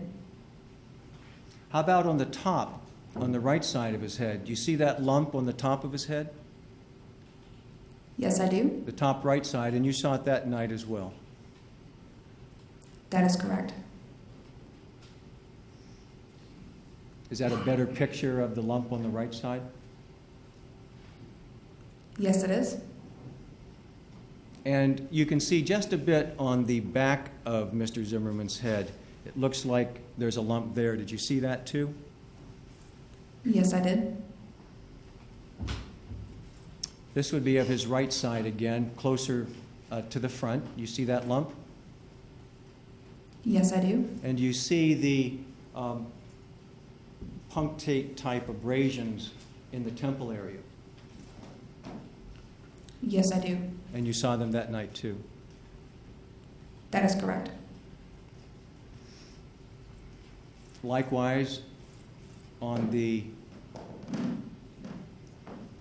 left side of his head, you see similar abrasions? Yes, I do.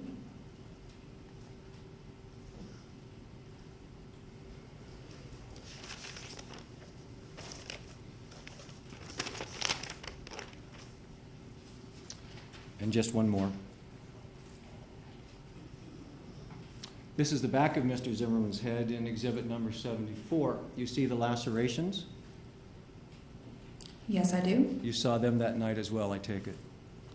Yes, I did. And you see the lumping? You see the lumps around the abrasions and in general on the back of his head? Yes, I do. And you saw them like that as well that night, correct? That is correct. May I have just a moment, Judge? Yes, ma'am.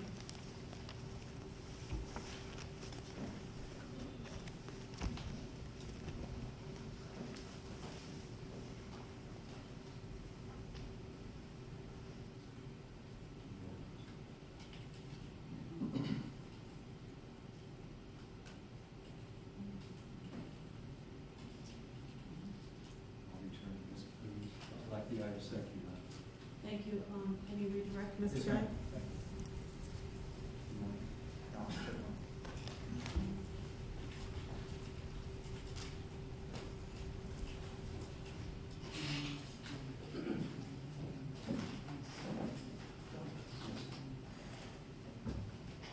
Yeah, President. Yes, you may.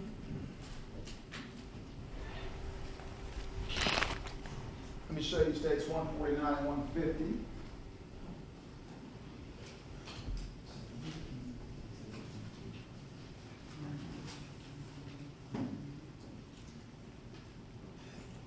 Will you explain to the members of the jury how you work with personnel from the medical examiner's office in removing items from a victim's body, their person? They would go through the pockets, collect anything that is out of the pockets, and return those over to me so that I can collect and put them into evidence. And why is it that you don't just go through a victim's pockets yourself and start pulling things out? We need consent from the medical examiner's office to do so. Does the medical examiner's office actually have custody of a deceased person before and when they get there? Yes, that is correct. So you have to get authorization from them to manipulate the body or go through the clothing? Yes, that is correct. All right. And the items in the composite, the earphones or the earplugs, the lighter, the photo button, and the Skittles, were those items that were removed by medical examiner personnel and then furnished to you? Yes, that is correct. All right. If you would look at the screen, State's Exhibit 22, the button appears in that photograph, does it not? Yes, it is. All right. And I'm going to circle a part here. Does that appear to be the edge of the Skittles bag? Yes, it does. And that would still be in the center pocket of Mr. Martin's hooded sweatshirt? Yes, that is correct. All right. Your Honor, that's all I need the lights for. Thank you. And when you went to the medical examiner's office to collect other items in the case, did you also collect Trayvon Martin's clothes? Yes, I do believe so. All right. Your Honor, may I have her step down? Yes, you may. Mr. Mantoux, can you Step assist me? Somebody's. You previously identified Mr. Martin's pants? Yes. Okay.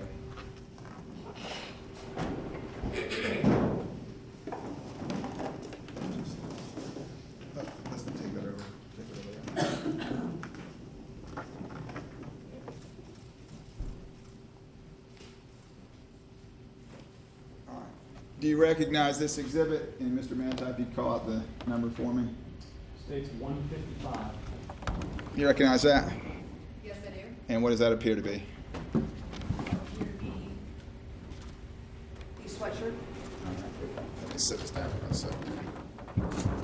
Could I just get you to confirm that with the packaging as to what that was?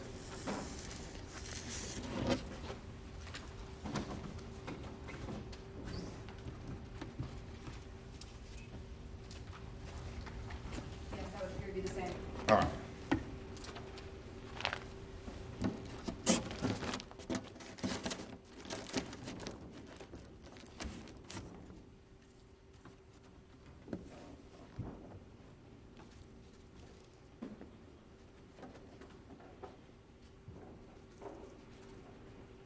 I can get you to stay there for one more minute.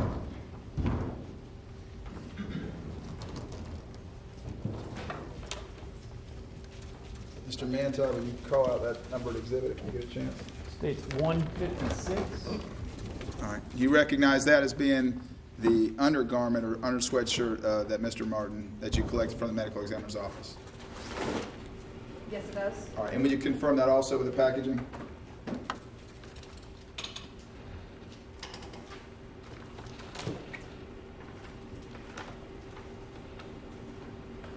Yes, it is.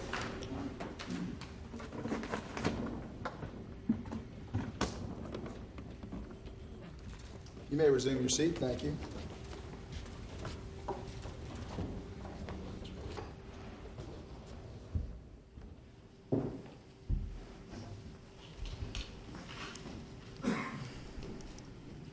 Do you have your report with you? Yes, I do. Could I get you to refer to page 2 of that? You were asked a question about the time that you took the photographs of the defendant at the Sanford Police Department.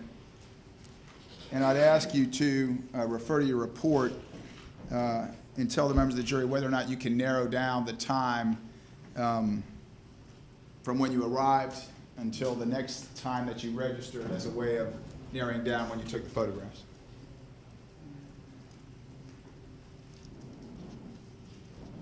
On 1/26/2012, at 23:15, which would be 11:15 p.m., is when I responded to the Sanford Police Department. And what did you do when you got there? I took the photographs of Mr. Zimmerman's injuries. All right, to your memory, did you do anything else before you took the photographs? No, I don't believe so. And what's the next time recorded in your report? 2/27/2012, At what time? 12:35 p.m. All right, so that's 35, is that 35 minutes after midnight or is that the next morning? That's the next morning. All right. You were asked about the search for blood in the case. Were you assisted when you searched for blood? Yes, I was. By whom? A few of the officers on scene. And were those officers using flashlights? Yes, they were. And were you using a flashlight? Yes, I was. Did you see any blood on the sidewalk in the area that you searched? No, I did not. To your knowledge, did any of the other officers see blood on the sidewalk that was searched? Hearsay. Sustained.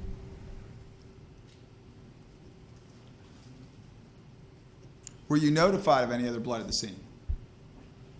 No, I was not.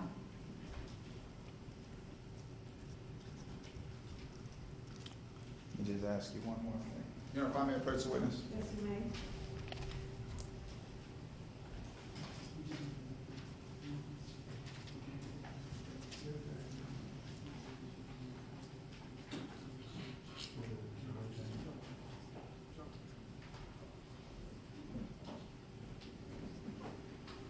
Let me just hand you these real quick. 143 and 142. You talked about processing those bags. Is there any residue or effects present on those bags when you were processing them? Yes, there is. And what's that?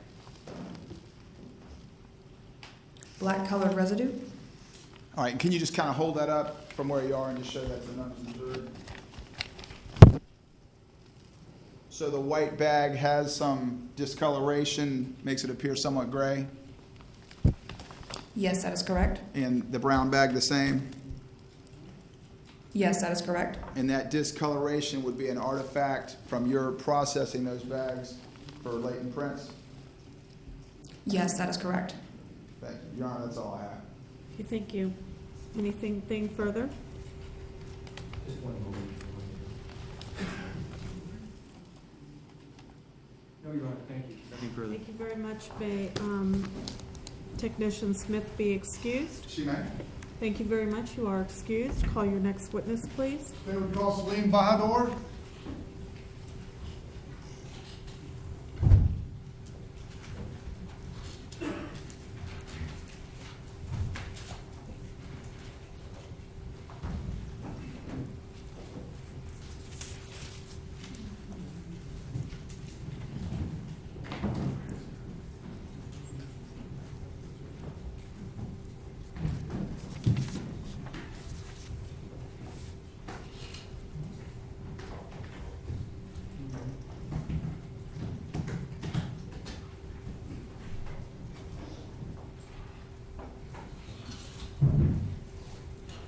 Would you raise your right hand, please?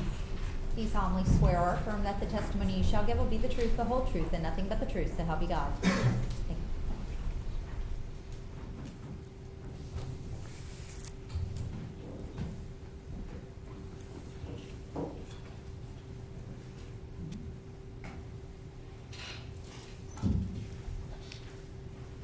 You may proceed. Thank you, Your Honor.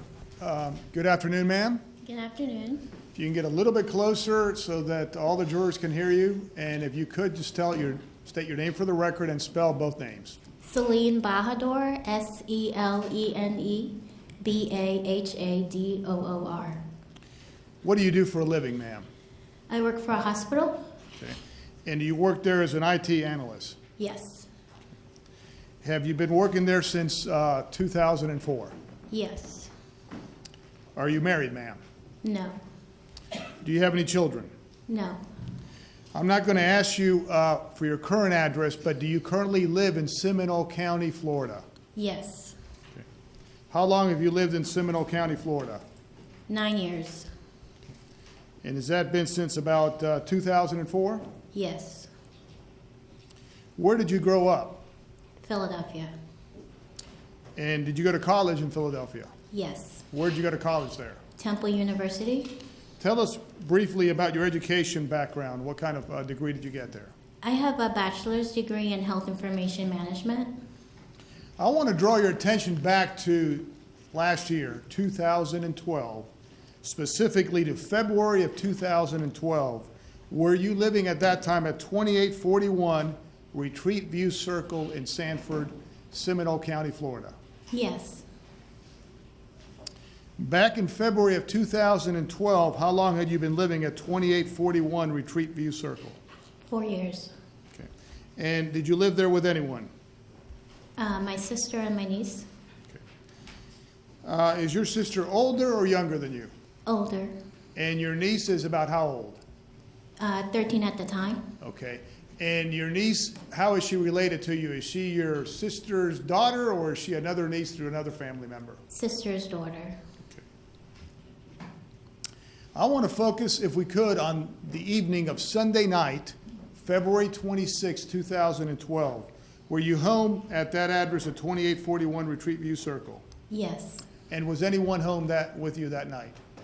Yes, my sister, her friend, my niece, her friend, and my sister. Okay. So your sister and then your niece and your niece's friend? Yes. Okay. Where you were living at that time in February, is that a townhouse Yes. or a townhome? Yes. Can you briefly tell us about the townhome? Is it upstairs, downstairs? It's bi-level, yes. Okay. And are the bedrooms upstairs? Yes, 3 bedrooms upstairs. Okay. Is there a common backyard that you all have access to? Yes. Okay. And in terms of the access to the backyard, is there also a porch in that residence? Yes. Do you have a sliding back door? Yes. Is the porch that is in back of that residence enclosed, or is it just open? It's enclosed. And how is it enclosed, ma'am? It's enclosed with, Is it like a screened in, or it's is it screened glass? in with a door. Okay. Now, at around 7:10 p.m. that Sunday evening, what were you doing? I was in the kitchen. Okay. I neglected to ask you, the kitchen, am I safe to assume that is downstairs? Yes, downstairs in the rear. Okay. And so if you walk in the front of that residence, is there like a foyer and then like a dining room or living room area, and then the kitchen would be to the rear? Yes. Is the living room area also adjoining in terms of going out to the sliding glass door? Yes. Okay. In that kitchen, is there a window in the kitchen? Yes. And is the sliding glass, is it a glass door in terms of you can actually see through it? Yes. Okay. You mentioned your sister and your niece's friend were home that evening. In terms of the time that I'm asking you about, you mentioned you were downstairs in the kitchen. Did you know where your sister was? She was upstairs. I don't know where. Okay. And do you know where your niece and her friend were? Yes, they were in my niece's room, which faces the front of the home. Now, that evening at that time, back in February of 2012, was it dark already outside around 7:10 p.m.? Yes. And in terms of the weather conditions, can you tell us if it had been raining or not? It was raining. Okay, can you tell us in terms of, was it like pouring rain, was it intermittent, or what? It was intermittent. Around 7, it was still likely raining. Okay.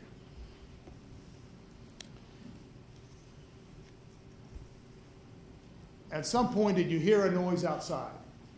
Yes. Okay, and when I say outside, in terms of your residence, was it in the back or was it in the front? It was in the rear.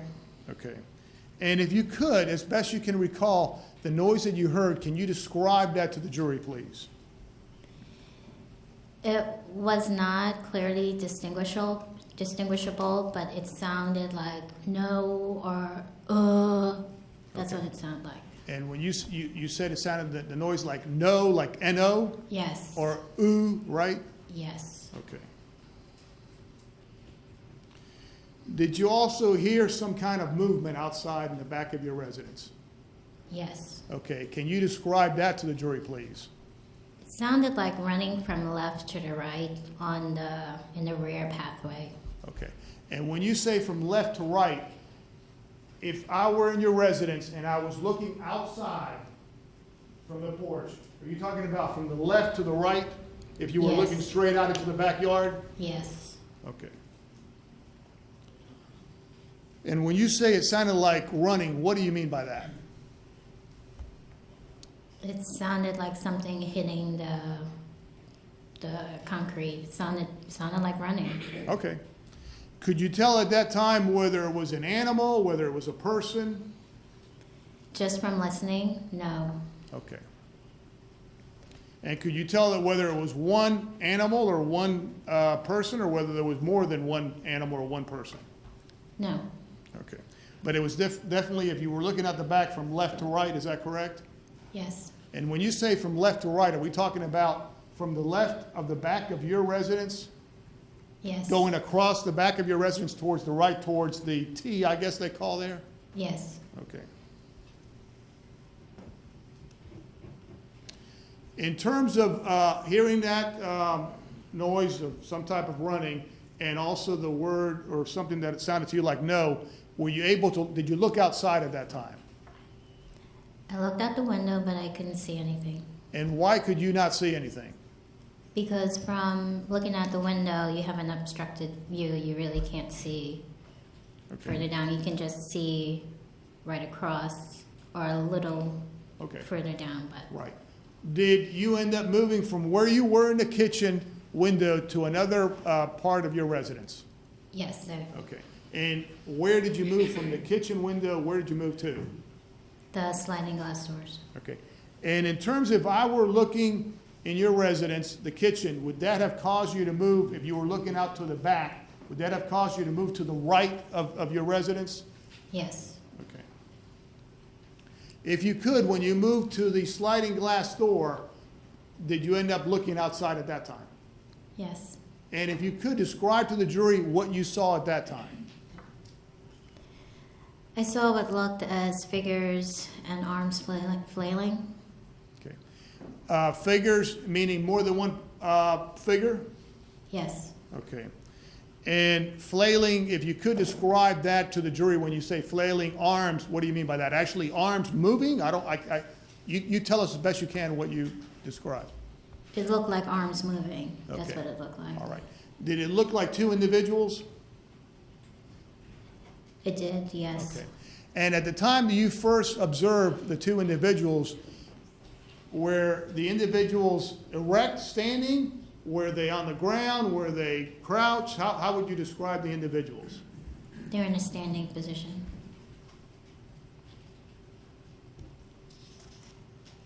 In terms of the individuals, could you distinguish, or did you get enough of a close of a view in terms of, let me rephrase that. Was the view such that you could actually identify the individuals involved? No, Okay, and why was that? it was too dark.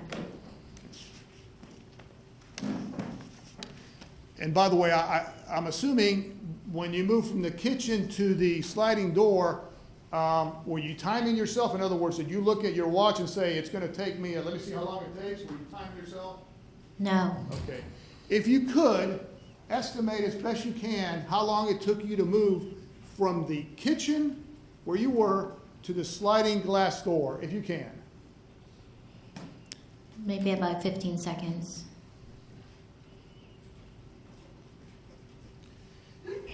And you've stated that you believe that it appeared to be two individuals outside, is that correct? Yes,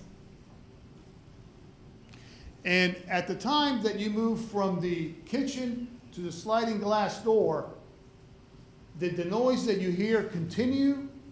And I'm talking about sounds, or did it stop? when I remember it continued. Okay. Could you make out any other words or any type of other sound in terms of the noise other than noise out there? No, When you went to the sliding door, did the noise continue at that time too? yes, Did you hear screaming out there? Or tell me what you recall hearing out there. I just heard what sounded like no. Okay.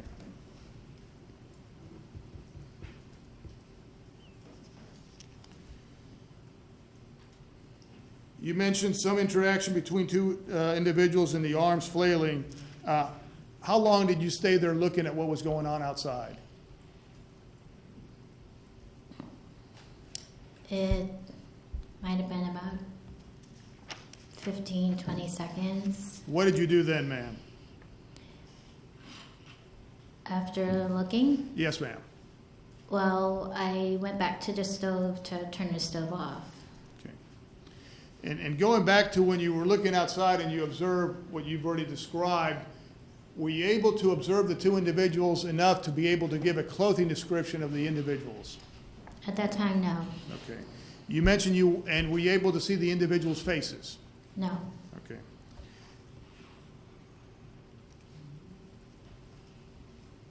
And in terms of you were looking back in your sliding glass door out to the thing, I'm sorry, outside into the backyard, you mentioned they had moved left to right.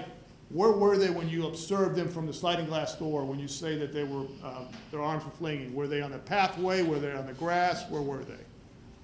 when I saw them, they looked like they were on the pathway.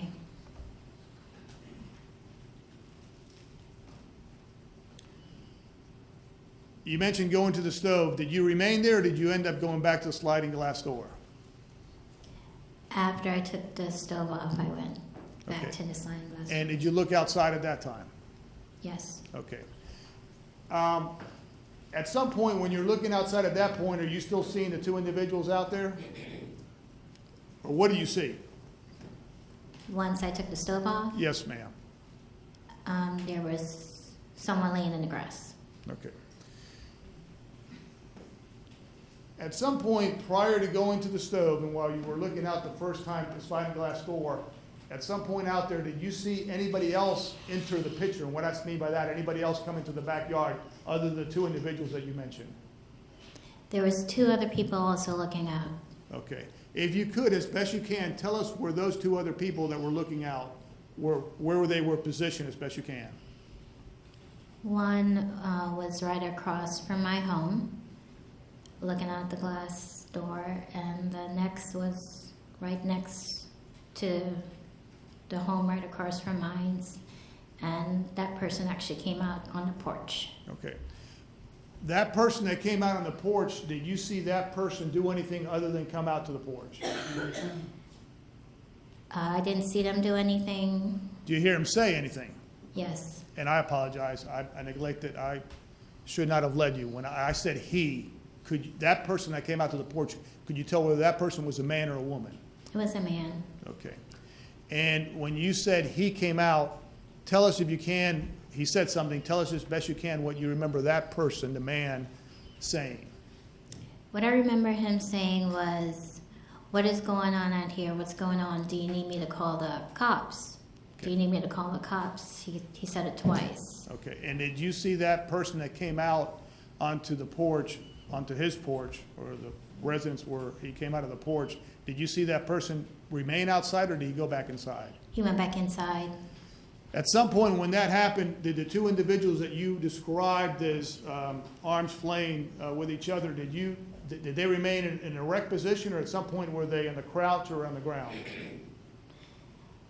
I just remember them standing. Okay. Did you keep looking at those individuals the whole time, or did you end up going back to the stove? After he said what he said and he shut his door and went back, I went to take the stove off. You mentioned after taking the stove off, and I know you didn't have a stopwatch, but can you estimate how long it took you to go back to the stove? Would it be fair about the same 15 seconds, or did it take you longer or less? Did you run to the stove? How? Well, it probably took me less than 15 seconds Okay. to go take the stove off because Okay. I didn't know what was happening outside. Okay. And when you say you took the stove off, you mean you turned whatever you were cooking off and moved the pan somewhere else? I'm assuming it's a pan, but maybe not. Yeah, I just took the stove off to go back to the door. Okay. At that time, when you went out back to the sliding door, did you look outside? Yes. Okay. And you mentioned you observed something. What did you observe outside the second time? It was just a body in the grass. Okay. And the body that was in the grass, could you tell if the body was face up or face down? I remember it being face down. Okay. Did you see anybody else other than the body face down on the grass at that time? No. Okay. Doing everything that you've described at this time, did you hear any kind of shot? When I went to take the stove off, that's when the shot occurred. Okay.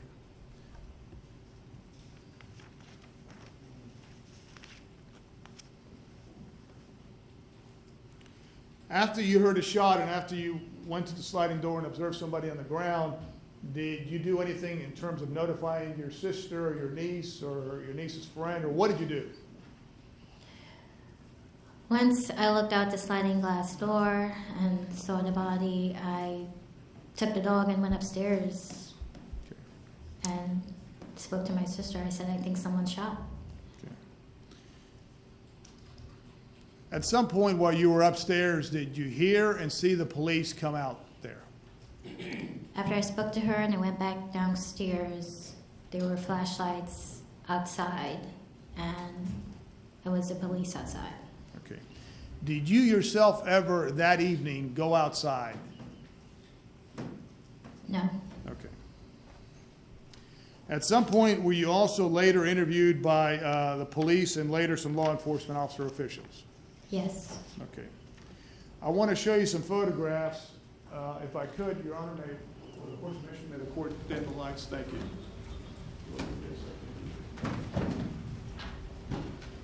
And can you see that from where you're at? Yes.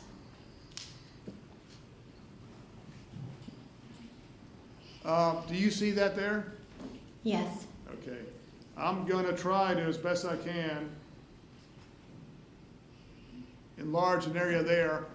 Do you recognize that area there as the area where you lived back in February of 2012? Yes. Okay, and if I'm looking at that, right there, would it be in the, I think we can use this to get, is it right here, would you have been living in this right here that I'm circling? In other words, your townhome would have been right there? Yes. Okay, and so that would be the third down from right here from the T? Yes. Is that correct right there? Okay. And you mentioned that you went out, or I'm sorry, you did not go out, but you looked out the sliding door.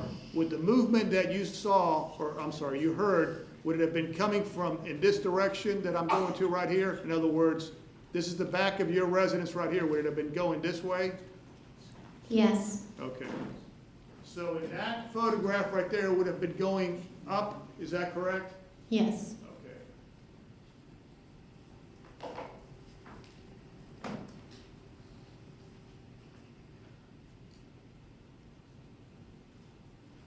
I'm going to need some assistance, Your Honor, if I may. Sorry. No, I think I just need somebody that's more adept at this than I am. Thank you.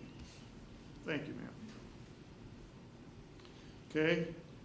I'm going to show you states 3, and specifically your house from right there where you were living in February. You cannot see that. Is that correct from there? Or can you see it? I can't see my house. Okay. State Exhibit 4 is, would your residence have been in this area right here that I'm circling right there? In other words, is this from the T going into the corner and then 2 houses down around this area right here? Can you see it clearly from that photograph is what I'm trying to ask you. No. Okay. And that's for the record, I apologize, it's State's Exhibit 4. State's Exhibit 5, are we getting closer to where your residence be? If this is the corner right here, you would have been down 2?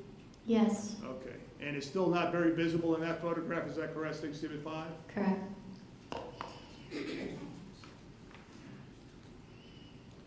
State's Exhibit 11, would this have been the back porch that we're talking about?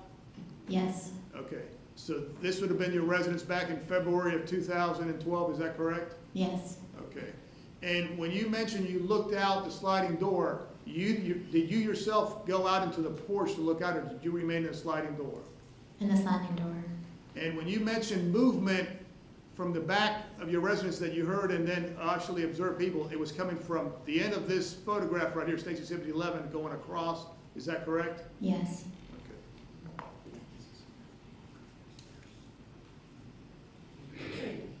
State Exhibit 37, I know that is a daytime photograph, but would this again show the residence back in February of 2012 right here that I'm circling it right here? Yes. Okay, and the movement was coming this way, is that correct? Towards the top of the T there? Yes. Okay.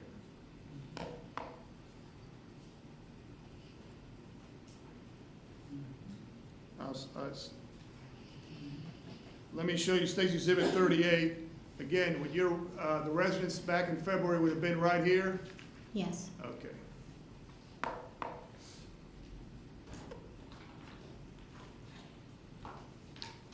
I think I'm through with the photographs, Your Honor.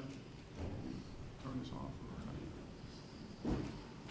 And may I approach the witness, Your Honor? Yes, you may. Ma'am, I'm going to show you what's been introduced into evidence in State Exhibit 139. And I'm going to ask you if you recognize this in terms of your address at that time was 2841, is that correct? Yes. Okay. And the movement that you would have seen would have been coming this way, is that correct? Yes. I apologize. This would have been 2841, correct? And this is your backyard facing out towards the dogway or path? Yes. And you said it was from left to right going this way, is that correct? Yes, from Okay. left to right.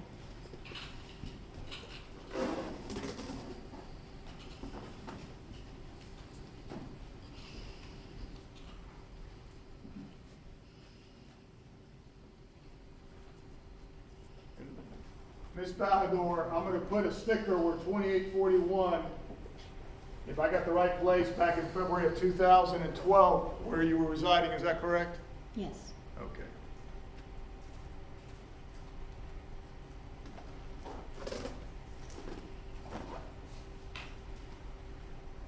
And I apologize, I put that on State's Exhibit 139 for the record.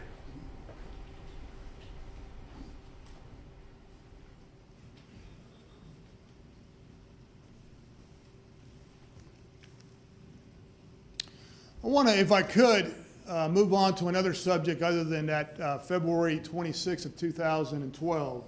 Specifically, back in 2011, the latter part of 2011 and prior to February 26th of 2012, had you seen a person by the name of George Zimmerman in the retreat at Twin Lakes Townhomes? I've seen him, yes. And did you know him as a Crime Watch person or individual? Yes. Okay. Had he come a few months before, specifically before that February, handing out flyers about Crime Watch Yes. or Neighborhood Watch? Yes. Okay. And did he introduce himself as a Neighborhood Watch person? Yes. Okay. If I may have a moment, Your Honor?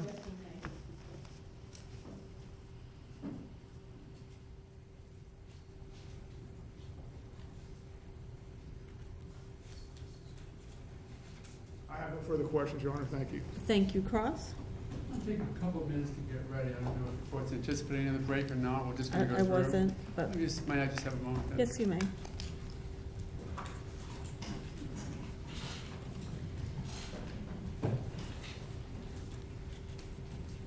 Afternoon, ma'am. Good afternoon. Couple of questions. Who's the last person you talked to about your testimony here today? Before today? What do you mean? Who was the last person you spoke with about your testimony before you came here today to give it? The last people I spoke with was TC and TC. Let's be a bit more formal if we might. Let's talk about his last name. Do you know it? not That's offhand. presuming that that's T.C. Osteen. Is he an investigator with the State Attorney's Office, Fourth Yes. Judicial Circuit? When was the last time you spoke to him about your testimony? We met on Thursday. Okay, how much time did you spend with him? Maybe about 45 minutes. Okay. Did you tell him that you had heard noises moving from, as you say now, today, left to right? What do you mean? Okay. Today, you're testifying that you heard some noise out the back of your house and that you thought it was moving from your left to your right, correct? Correct. Did you tell him that last Thursday? We didn't discuss that, but at Okay. during the initial investigation, I did. Well, you spoke to T.C. Osteen about that? When we did talk. And that was this past Thursday? No, it wasn't this past Thursday. Okay, when We was were it? just this past Thursday. We were talking about the upcoming trial. Okay. And presumably what your testimony was going to be, correct? No, just making sure that I remembered what I said. Your testimony. Yes. Did he go over with you your statements? No, I read my statements. Ah. Did he give them to you to read? Yes. Okay. So let's talk about which statements he gave you to read. Did he give you, for example, the statement that you gave to Sanford Police Department to review? There was a tape. Okay, he listened to the tape, right? No, it was transcribed. You read the transcript, correct? Yes. In that transcript, I'm sorry, when did you give that statement? It was back in February of 2012. Very close to this event, correct? Yes. Quite shortly thereafter. Yes. Okay. In that statement, and I just want to focus on this for just a few questions. In that statement, did you tell Sanford Police Department that you heard noise moving from left to right? I don't know. I can't remember. Well, you had a chance to look at it Thursday. I can have you review it today, but do you remember telling Investigator Serino your first statement that you ever talked about this case, anything whatsoever at all about hearing a noise that moved from left to right? I don't know. I can't remember.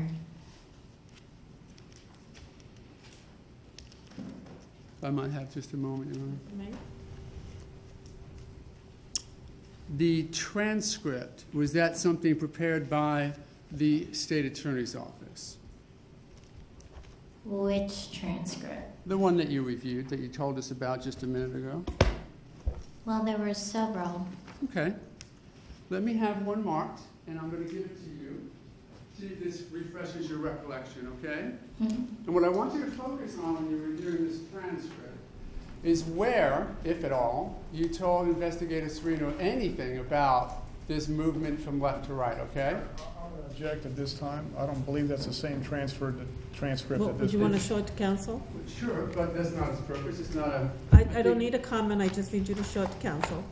Yeah, I'm not agreeing. This is the same transcript that this witness has reviewed. Okay, if you want to approach.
waiting, I Yes. guess, I'll just ask a few more questions, not to take too much time. Is it your specific memory today that you told Investigator Sereno this noise movement from left to right? Or do you just not remember?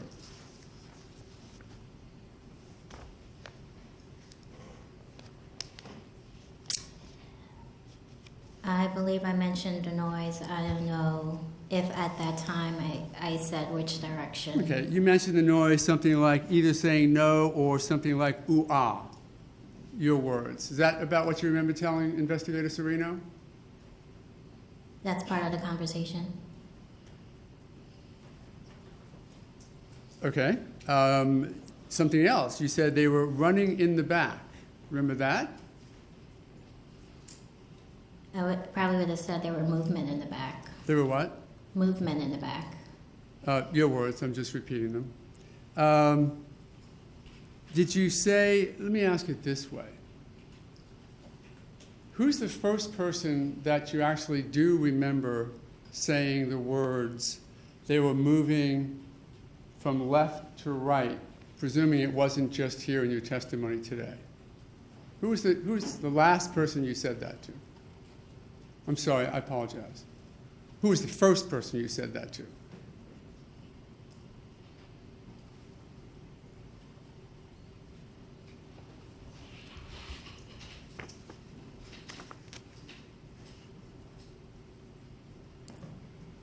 I have no idea.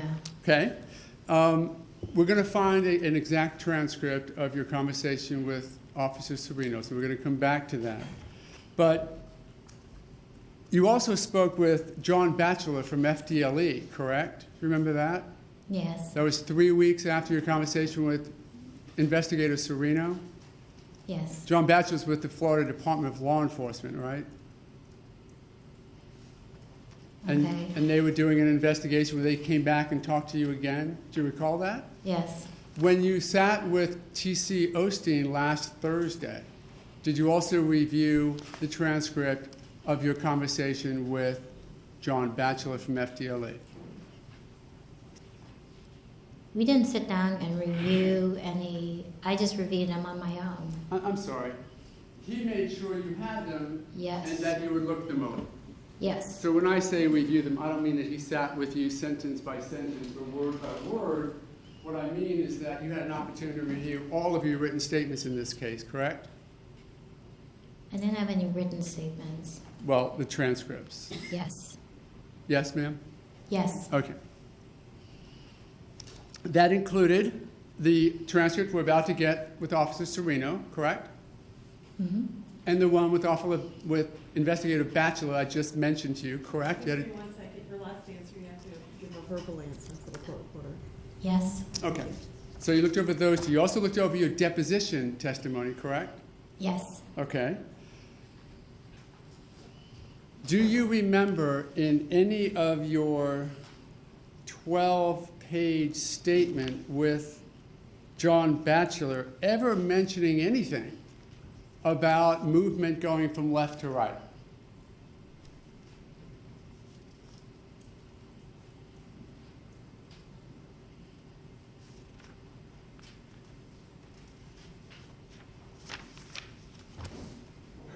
I can't remember. Does that mean no, or does that mean today you don't recall whether or not you told him? Today, I don't recall if I told him that. We're in a similar position. I do have something I'd like to mark and approach the witness with to have her review it. I'll forward a copy to the state. It's a similar transcript as earlier, but I think it serves its purpose for refreshing her recollection. It's a transcript. It's his pen. This is the FDLE, Mr. Romero. Okay. Yes. We're gonna, I apologize. Approach.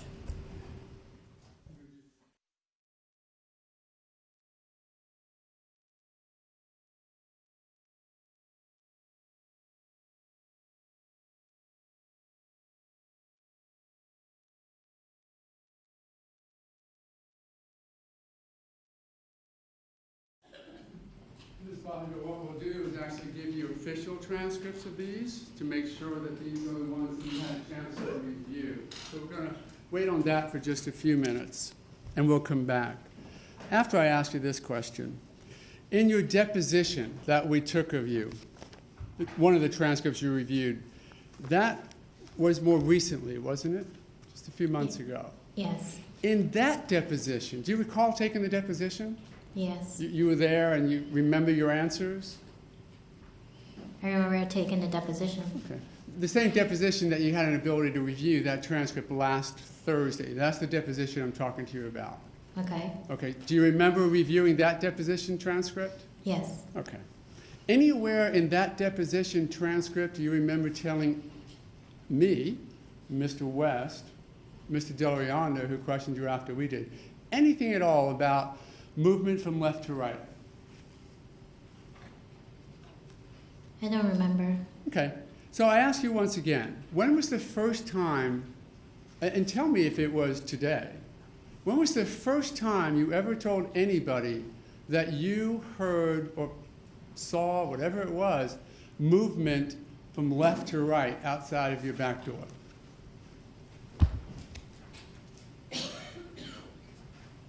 Was it today? And if so, just tell us.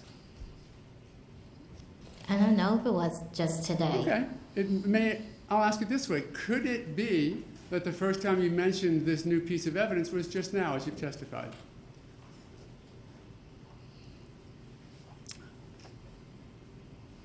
It could be. I don't know.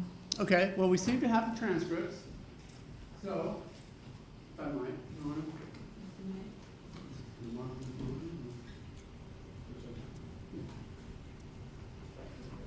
We just approach the bench this one. Yes, you may. As a record of what we're providing.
Remarks for identification purposes. I guess this would be N, O, and P.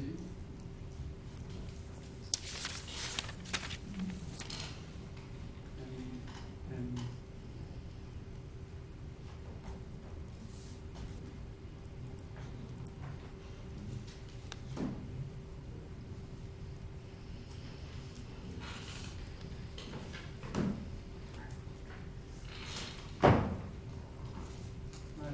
Yes, you may.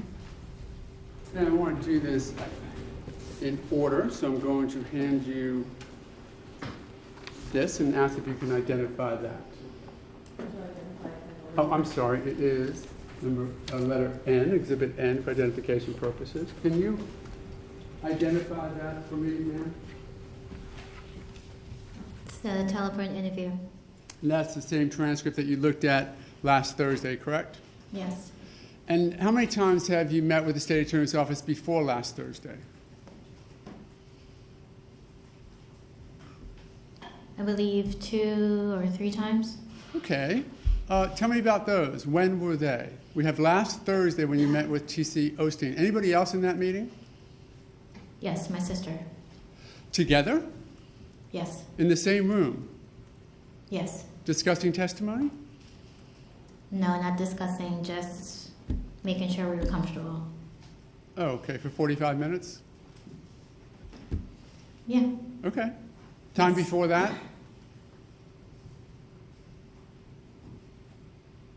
You want to know when? The last time you talked, you said 2 or 3 other times. Last time you talked to anyone from the state attorney's office about your testimony here today. I don't know what day or month. What'd you talk about? We did the deposition. Talked about the deposition? Yes. Okay. Talked about what you said in deposition? We were in the deposition. Okay, so you That's met okay. before the deposition? No. Okay. I'm sorry. Is the other meeting you're talking about the actual deposition itself? Yes. Okay. You met with them just before the deposition as well, though, didn't you?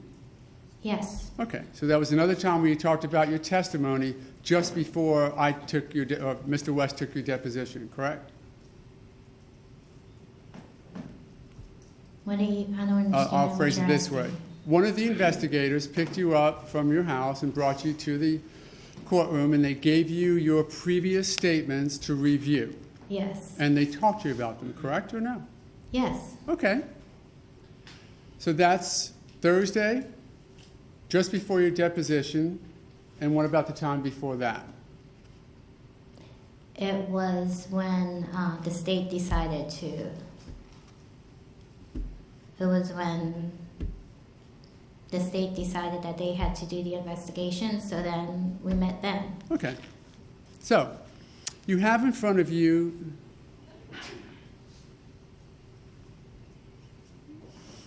just didn't know how it got filled up.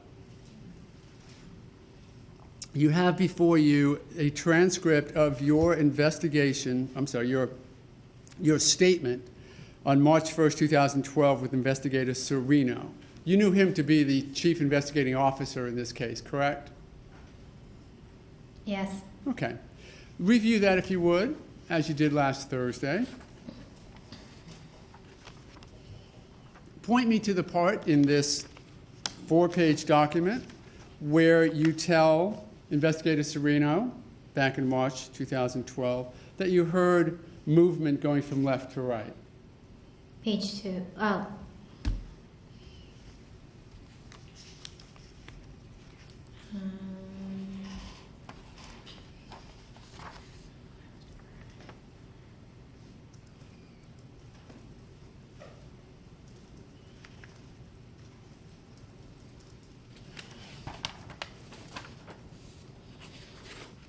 It didn't mention left to right.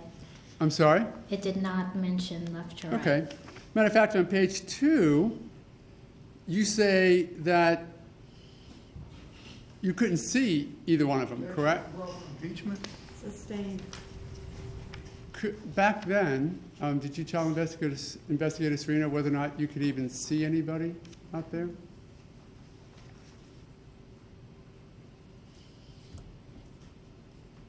I said I couldn't really see back there because there wasn't a lot of lights on back there.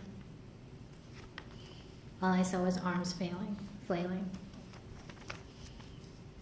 So, for this line of questions, I want to stay we'll come back to this, but I want to stay very specific to the issue concerning the movement. Doesn't exist in that statement, does it? Movement or? Well, I'm sorry, testimony concerning movement from left to right. Let me be more specific, I apologize. Does it exist anywhere in your first statement to Investigator Serino that you mentioned anything about movement of some people or persons from left to right outside of your townhome? It says they were running in the back. Okay. Is that a no? It says they were running in the back. I didn't mention left to right.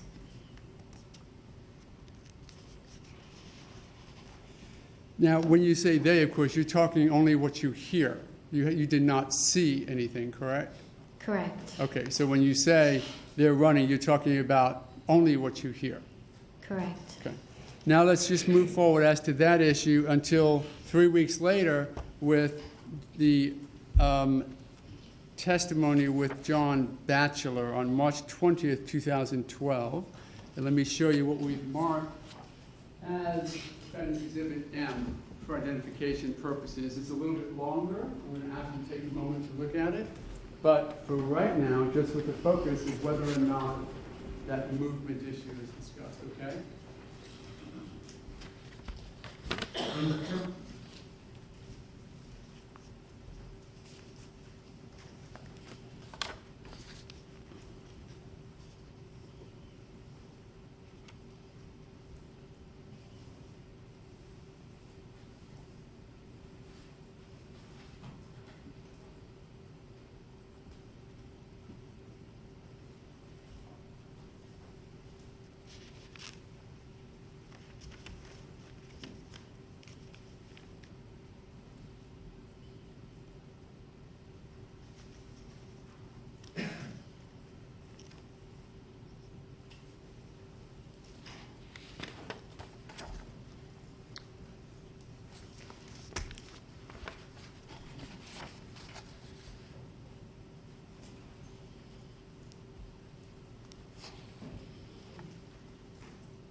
Tell us when you've reviewed the tied statement, if you would.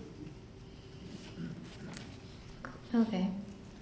Can you point me to the page in the line area where you mention the movement from left to right?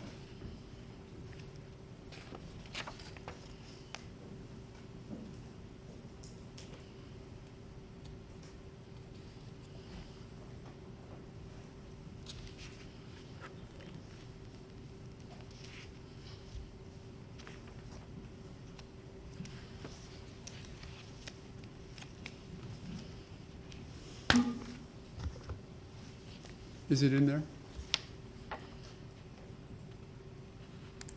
No, I see that I mentioned that I heard movement. And if you would just point me to where you're talking about with that so I can see what you're saying? Page 9. If you would, maybe give me just the first sentence. It says it was dark. It's the last SB on that line, on that page.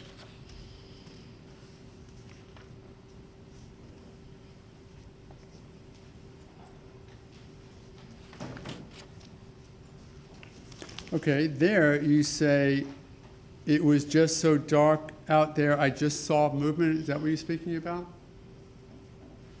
Is that what you Yeah. just referenced to me?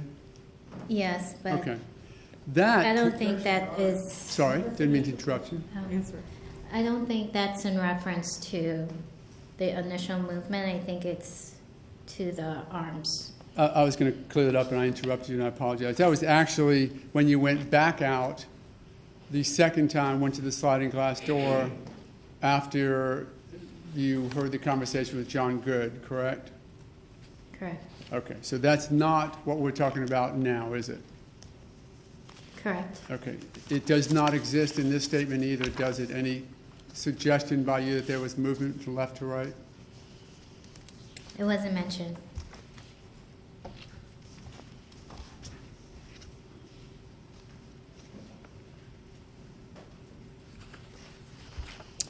And now let me approach, if I might, with Defendant's Exhibit O for identification purposes, which is a transcript of the deposition, and ask if you could review that. Again, the focus of this line of questioning being solely on the issue of where in that deposition you mentioned movement from left to right.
I don't see mention of left to right.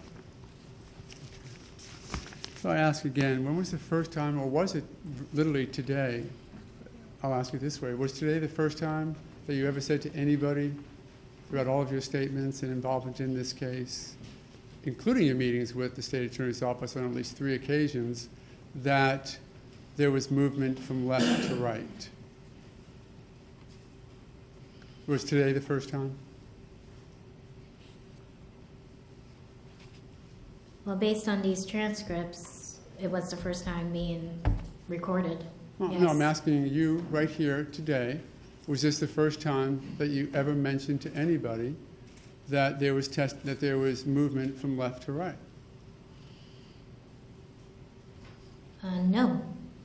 And then the question would be, who was the first person that you told that to? When I talked to my sister. When you spoke to your sister about this event? Yes, when it first occurred. Okay. We'll get to her shortly.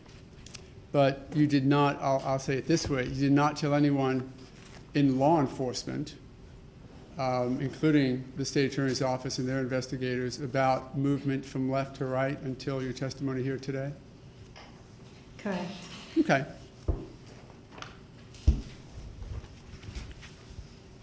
Is there any reason?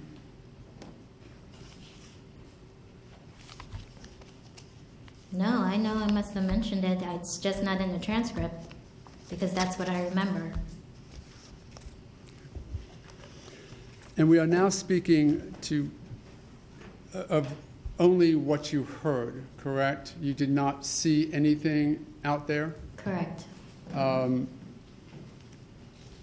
let's go back to that.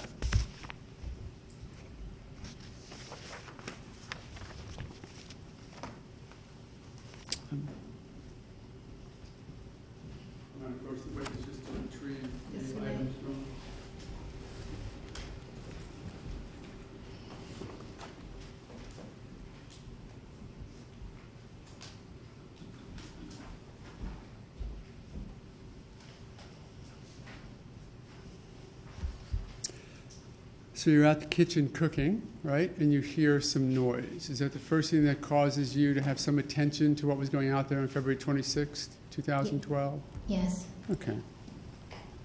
Nobody else was there with you, right? Your sister was in the apartment, but not right there in the kitchen with you, right? Yes. Nor was your niece, who was upstairs with a friend in the front? Correct. Okay. As we talk about your sister, she never saw or heard anything about this, did she? I don't know what she saw. Well, you were there, right? Was she? She was upstairs. I was downstairs. Okay. She would not have seen anything from the perspective that you had seen it, correct? She didn't see it from downstairs at least, right? Correct. So that were she to come in and say that she saw anything about this event from the downstairs area, that would not be true? Correct. Did she tell you that she duplicated your story as to what happened out there that night? What do you mean? When you talked to her, as you said you did your sister tell you that she didn't see anything, but was going to say that she did? At this point, it's hearsay as to what her sister Sustained. told her.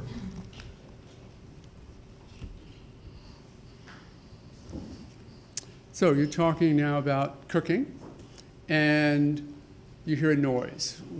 Tell me the noise again? It sounds like no or something along that line.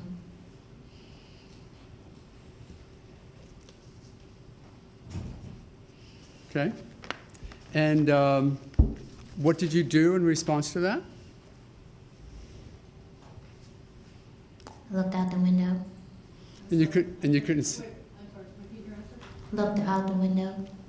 and you couldn't see anything, correct? Correct. And why was that? Because it was dark. All right. Now, we've spent some time showing the jury sort of where you are to orient us without using the map for a moment. If you go out your door and look off to your left, I'm sorry, your right, across the path, that's where John Good lives? Yes. And then beyond them is Miss Lauer, correct? I don't know who that is. Okay. So, as you're looking now across that area, it is too dark for you to see anybody? Is that accurate?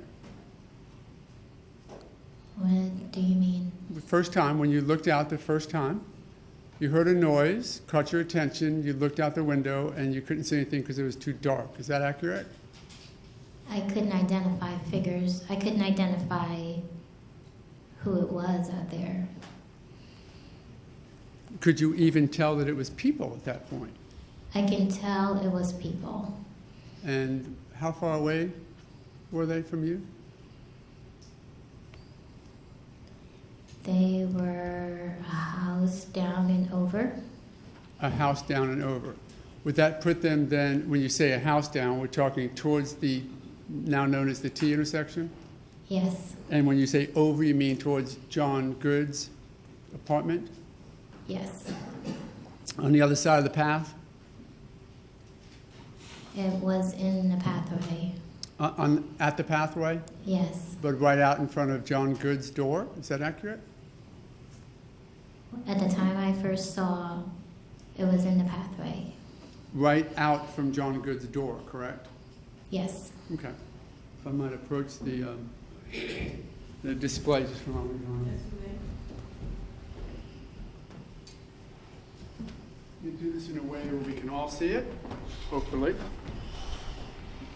This is you, of course, right? Yes. You came out here and looked. Oh, I'm sorry, you looked through a window. Is that accurate? I initially looked through the window. Where's the window? I'm going to just lean it down so you can just point to the window. Here. So you looked out this window here, correct? Yes. And this is, what is this right here? That's the fenced-in porch. The screened-in enclosure Yes. with a screen? Yes. Any shades or blinds on it? No. Okay. So you looked through here, correct? Is that about this area here? Who lives here? Is that John Good? Yes. Okay. And you said that they were a house down and across the path? Is that your testimony? A house down and in the path. Yes. Let me ask you this. Did you see the people? Were they about here when you saw them? Could that be right? Yes. Okay. So they could have been right there when you first saw these people Yes. that I think you said you saw flailing. Yes. You couldn't tell if they were standing up or laying down, right? They looked erect. They looked standing. They looked erect to you back then? Yes. they What do you looked mean like by that? They looked standing. Did one of them look standing or both of them? Let me ask you this way. Could one have been on top of the other, kneeling down over him? Maybe like this? I couldn't determine that. Could they be like this? I couldn't determine that. Okay. Too dark? Yes. And it was at that time, well, when you first looked out, we just talked about that, then a few, did you say, and I don't mean to jump around on you, but at some point you moved over towards the sliding glass door, I think you said about 15 seconds later or so? When I saw the individuals, I was at the sliding glass door. I didn't see anybody from the window. I apologize. I thought we were just talking about what you saw out the window. So out the window you saw nothing? Correct. And only the second time so you saw nothing. Second time when you went to the sliding glass door was when you saw the people where we just identified? Yes. Okay. It was at that time that you heard John Good say something to them? Yes. Okay. And I think what you said he said was, I'm calling the police, or words such as that, right? Something to that, yes. Okay. And then what'd you do next? After he said that, I went back to take the stove off. Okay.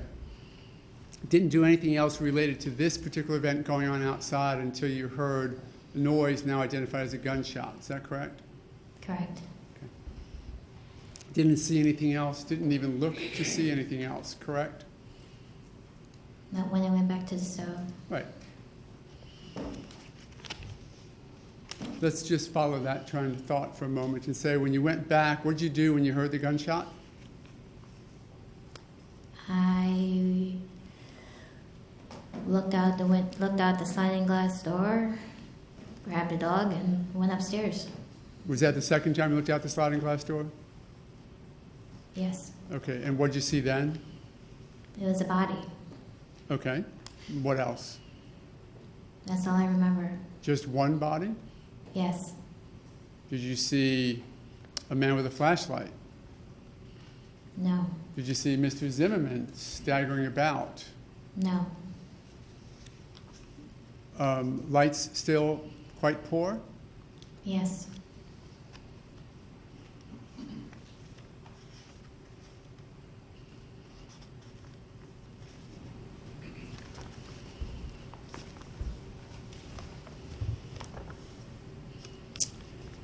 And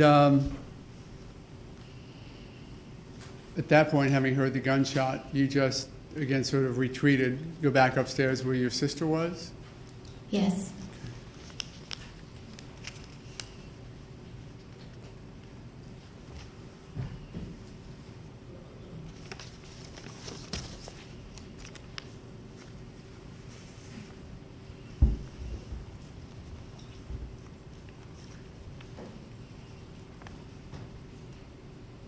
I might just have a moment, Your Honor.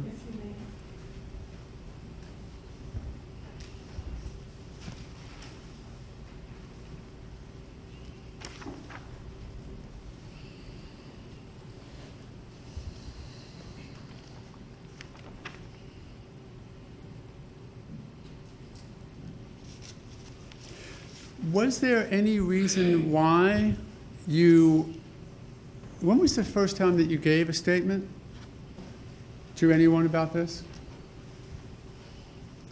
The first time I gave a statement was the community had a town hall about the event.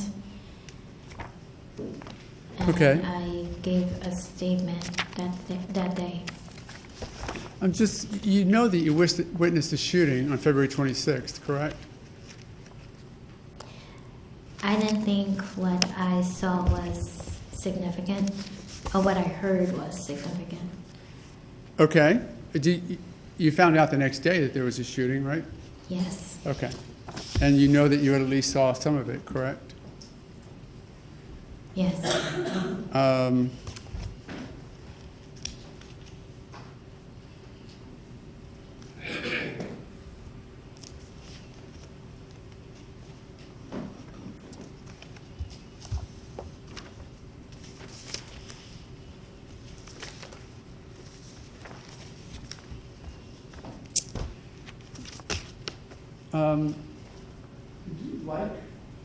Did you like in the Facebook term, Justice for Trayvon Martin page?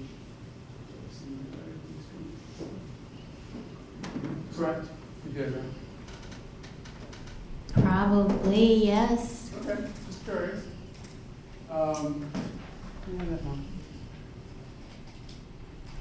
Would I be accurate in suggesting that you certainly have a feeling of sympathy for the Martin family? I have sympathy for both. Okay. But you liked the Trayvon Martin, Justice for Trayvon Martin Facebook. You didn't like the Joe Zimmerman Facebook, did you? Like in the Facebook terminology? Correct. So with your sympathy for both, why did you not do both and just do Mr. Trayvon's Justice for Trayvon page? The opportunity didn't present itself. Okay. I'm sorry, I approached the witness without your permission. I'll just show you. Yes, you may do so. Any objection to being admitted? Yeah, I object to being You Okay. can show her to refresh her memory or Sorry. something. I have no objection. If it was indiscovered, I apologize.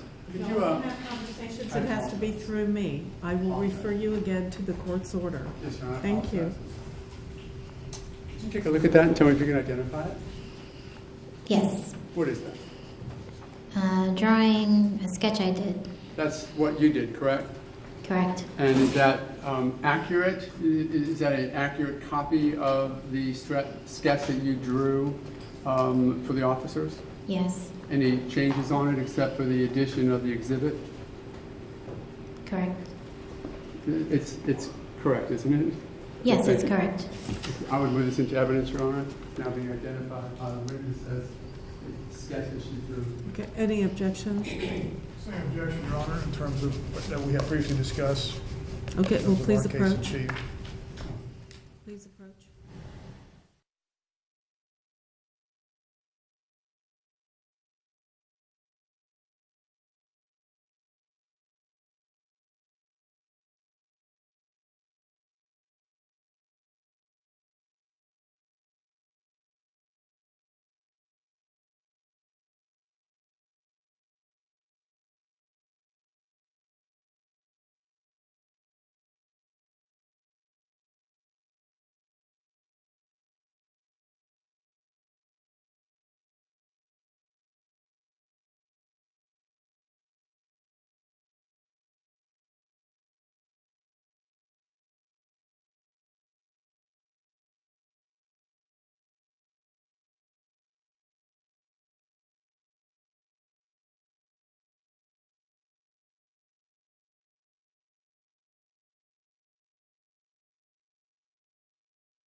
Madam Clerk, if you could simply mark it as I might.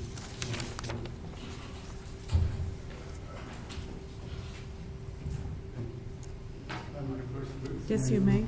This is now in evidence. I'd like to ask you some questions about it. Firstly, can you tell me the date that you prepared that?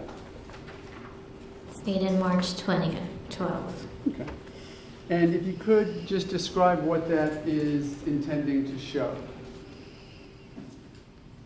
Where my house is located in reference to where I believe I saw arms. Arms? I see a notation of arms identified on that document. The designation, if I'm looking at it with the orientation of the writing, top left corner is your house, correct? That's the house that we've been talking about?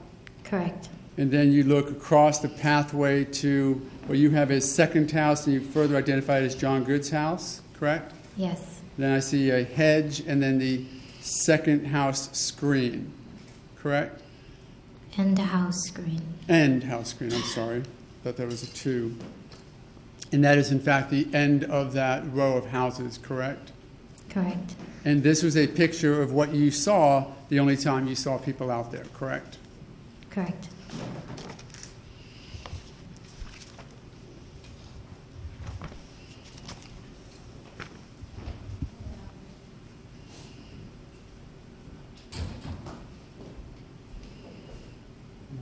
Remember to retrieve the exhibit on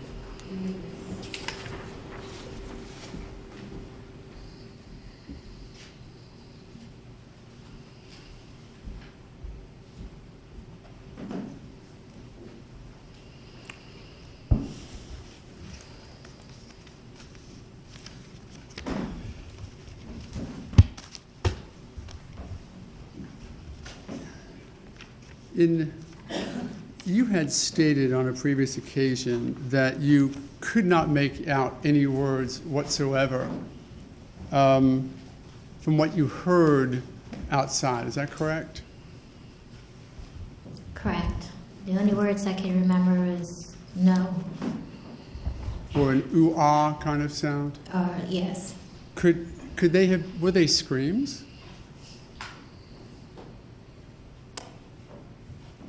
It was a screaming noise with that sound.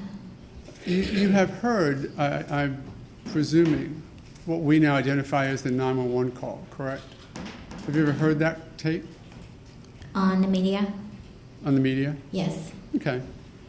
You heard the screams in the background? yes. Were those screams similar to the screams that you say that you heard? Or are they different? They're similar. Could they, in fact, have been the same screams? Yes.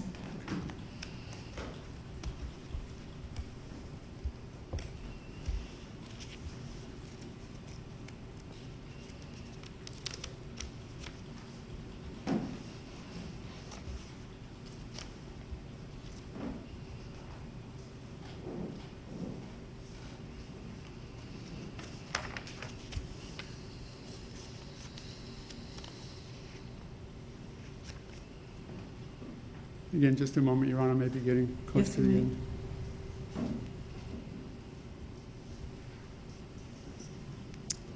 You have testified about the word flailing, and then I note also on your sketch you mentioned the word arms. Can you tell us a bit more about what you saw when you saw arms flailing?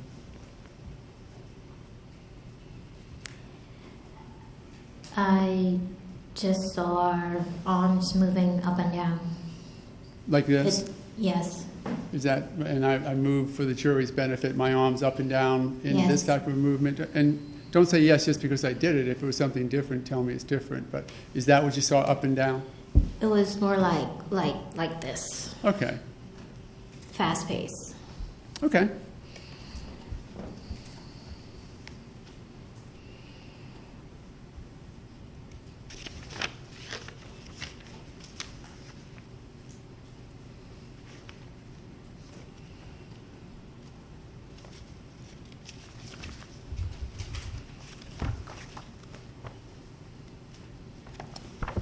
Just a moment, Your Honor, may be done. Thank you.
Thank you, Your Honor. No further questions. Thank you. Any redirect? Your Honor, and with the court's permission, I have approached the witness regarding the documents that Mr. O'Mara showed us. Yes, you may.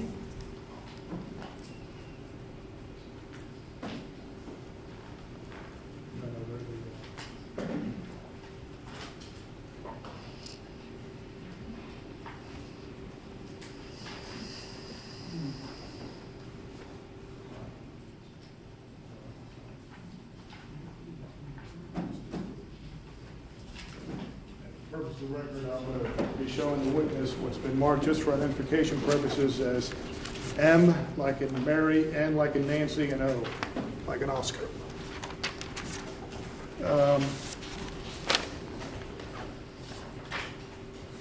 Ma'am, I'm going to show you those three exhibits, starting off with N, like in Nancy, M, like in Mary, and O, like in Oscar. Mr. O'Mara, well, before I get into that,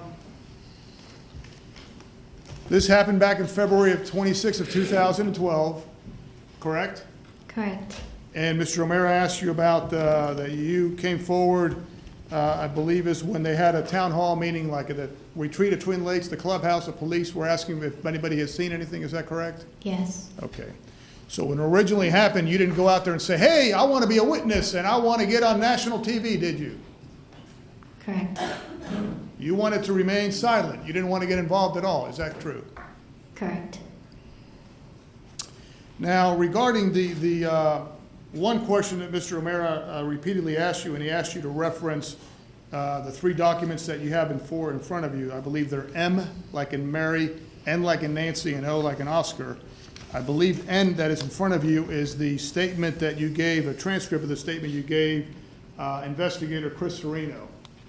Did Investigator Chris Serino ever ask you the movement that you saw when you described on page 2, specifically when you said, I heard noise, I was screaming noise, and I thought it was kids playing in the back house, they normally do. And then it sounded like somebody was saying either no or and they were running in the back.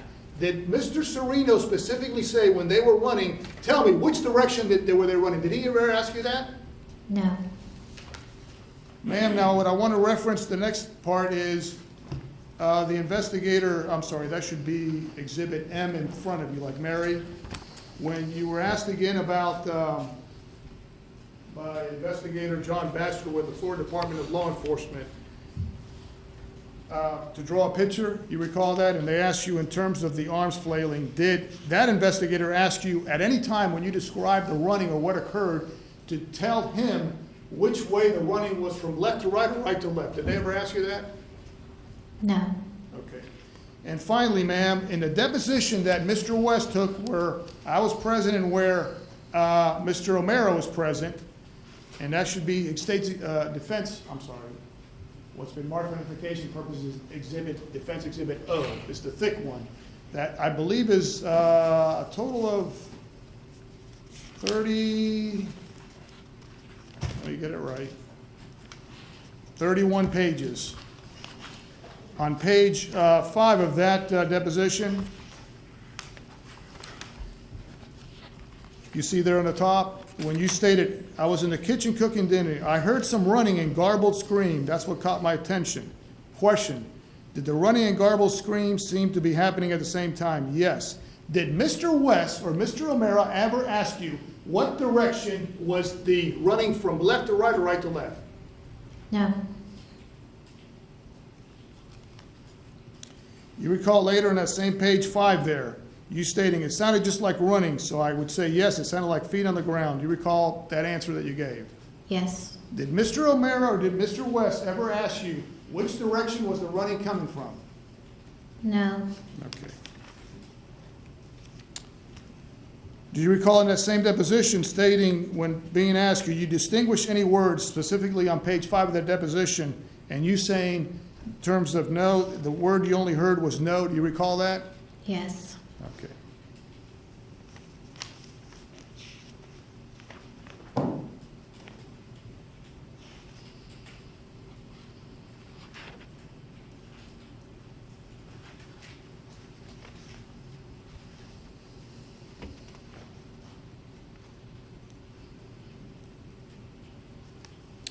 I want to reference that same deposition on page 10, ma'am.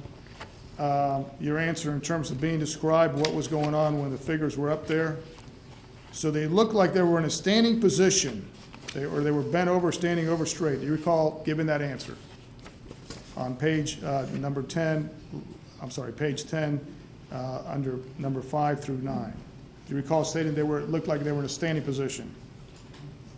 Yes. Okay.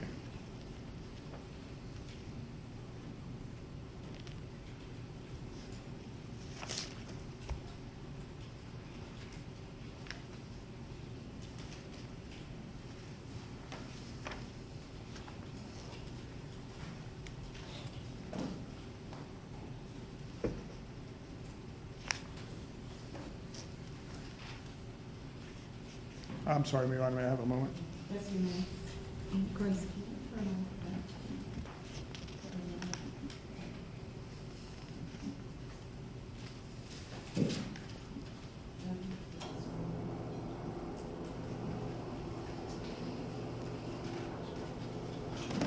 And do you recall on page 17 of that deposition when Mr. West was asking you questions about that diagram, which I believe is the last exhibit that you were showing, clarifying that on page 17, line 17,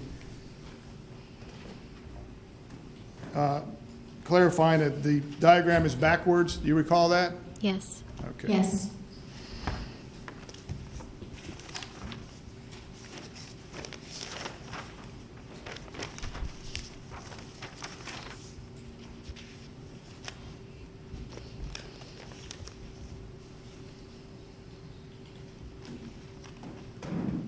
Let me have a moment, Your Honor.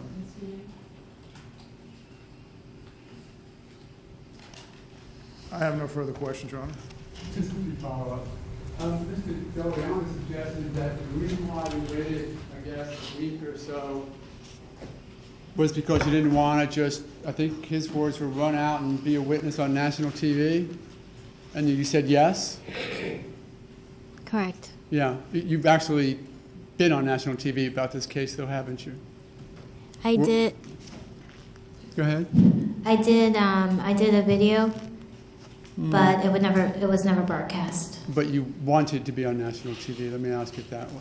No, I didn't want to. They actually spoke with me for about 30 minutes before I decided to say anything. And that was with, I think, Matt Gutman or somebody, right? Yes. They came in and they videotaped you and you talked all about the case, right? They were combing the neighborhood to find out more about what happened. Okay. So it wasn't really your reason for not rushing to the law enforcement to tell them what you knew about this case really wasn't you just hiding from the spotlight of national news, was it? I don't understand your question. I'm following up on Mr. Delaranda said that the reason why you didn't go talk to law enforcement right away and waited a while was because you didn't want to be on national TV and just become some superstar witness. And I'm curious that since you said yes to that, why you decided to go on national TV anyway? To do the broadcasting, that Yes. I was only doing it so they can bring attention to what had happened. Okay.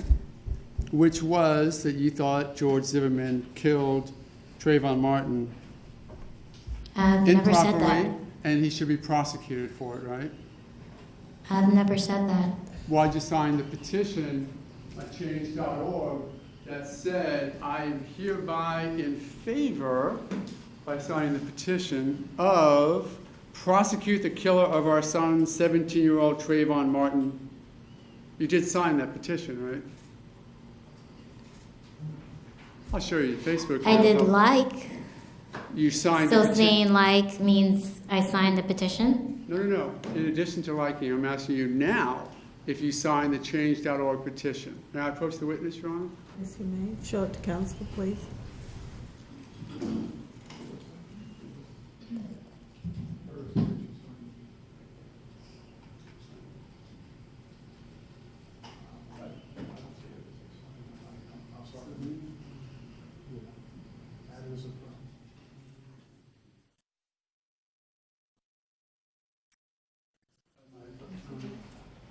Let me show you this. First of all, it's just your Facebook, correct? That's your page? Yes. Okay, and that, can you tell me what that says right? You're blocking the view of the rest of the side. Thank you. Tell me what that says on your Facebook front page right there. If you just read that. Prosecute the killer of our son, 17-year-old Trayvon Martin. Sign the petition. I'm curious, one last thing. Since this only came up today, for the first time that you talked to anybody about it, how did you know to answer Mr. Deleranda's questions in a way that got out information that's never been mentioned before?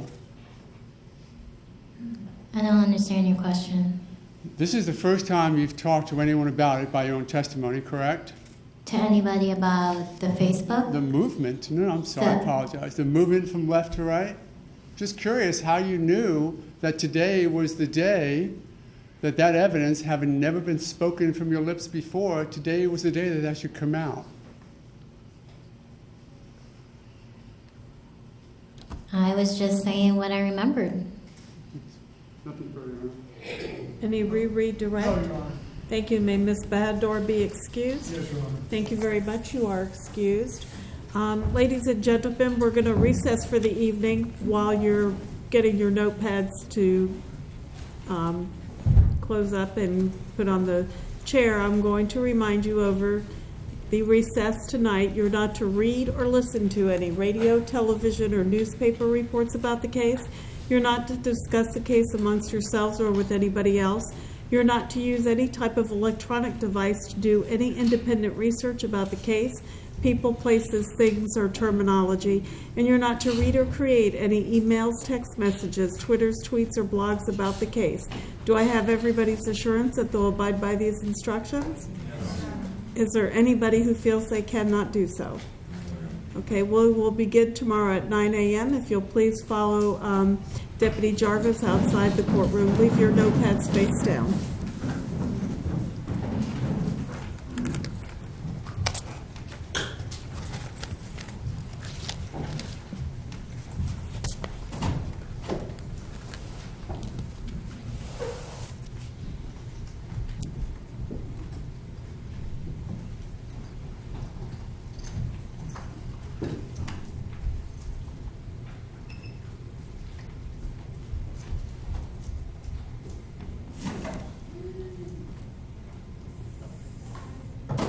Councilors, please be seated. Is there anything that we need to take up before we recess for the evening? 30 seconds with the court at the bench. Yes.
Council, is there anything else that we need to take up before we recess for the evening? No, thank you. Okay, court will be in recess till 9 a.m.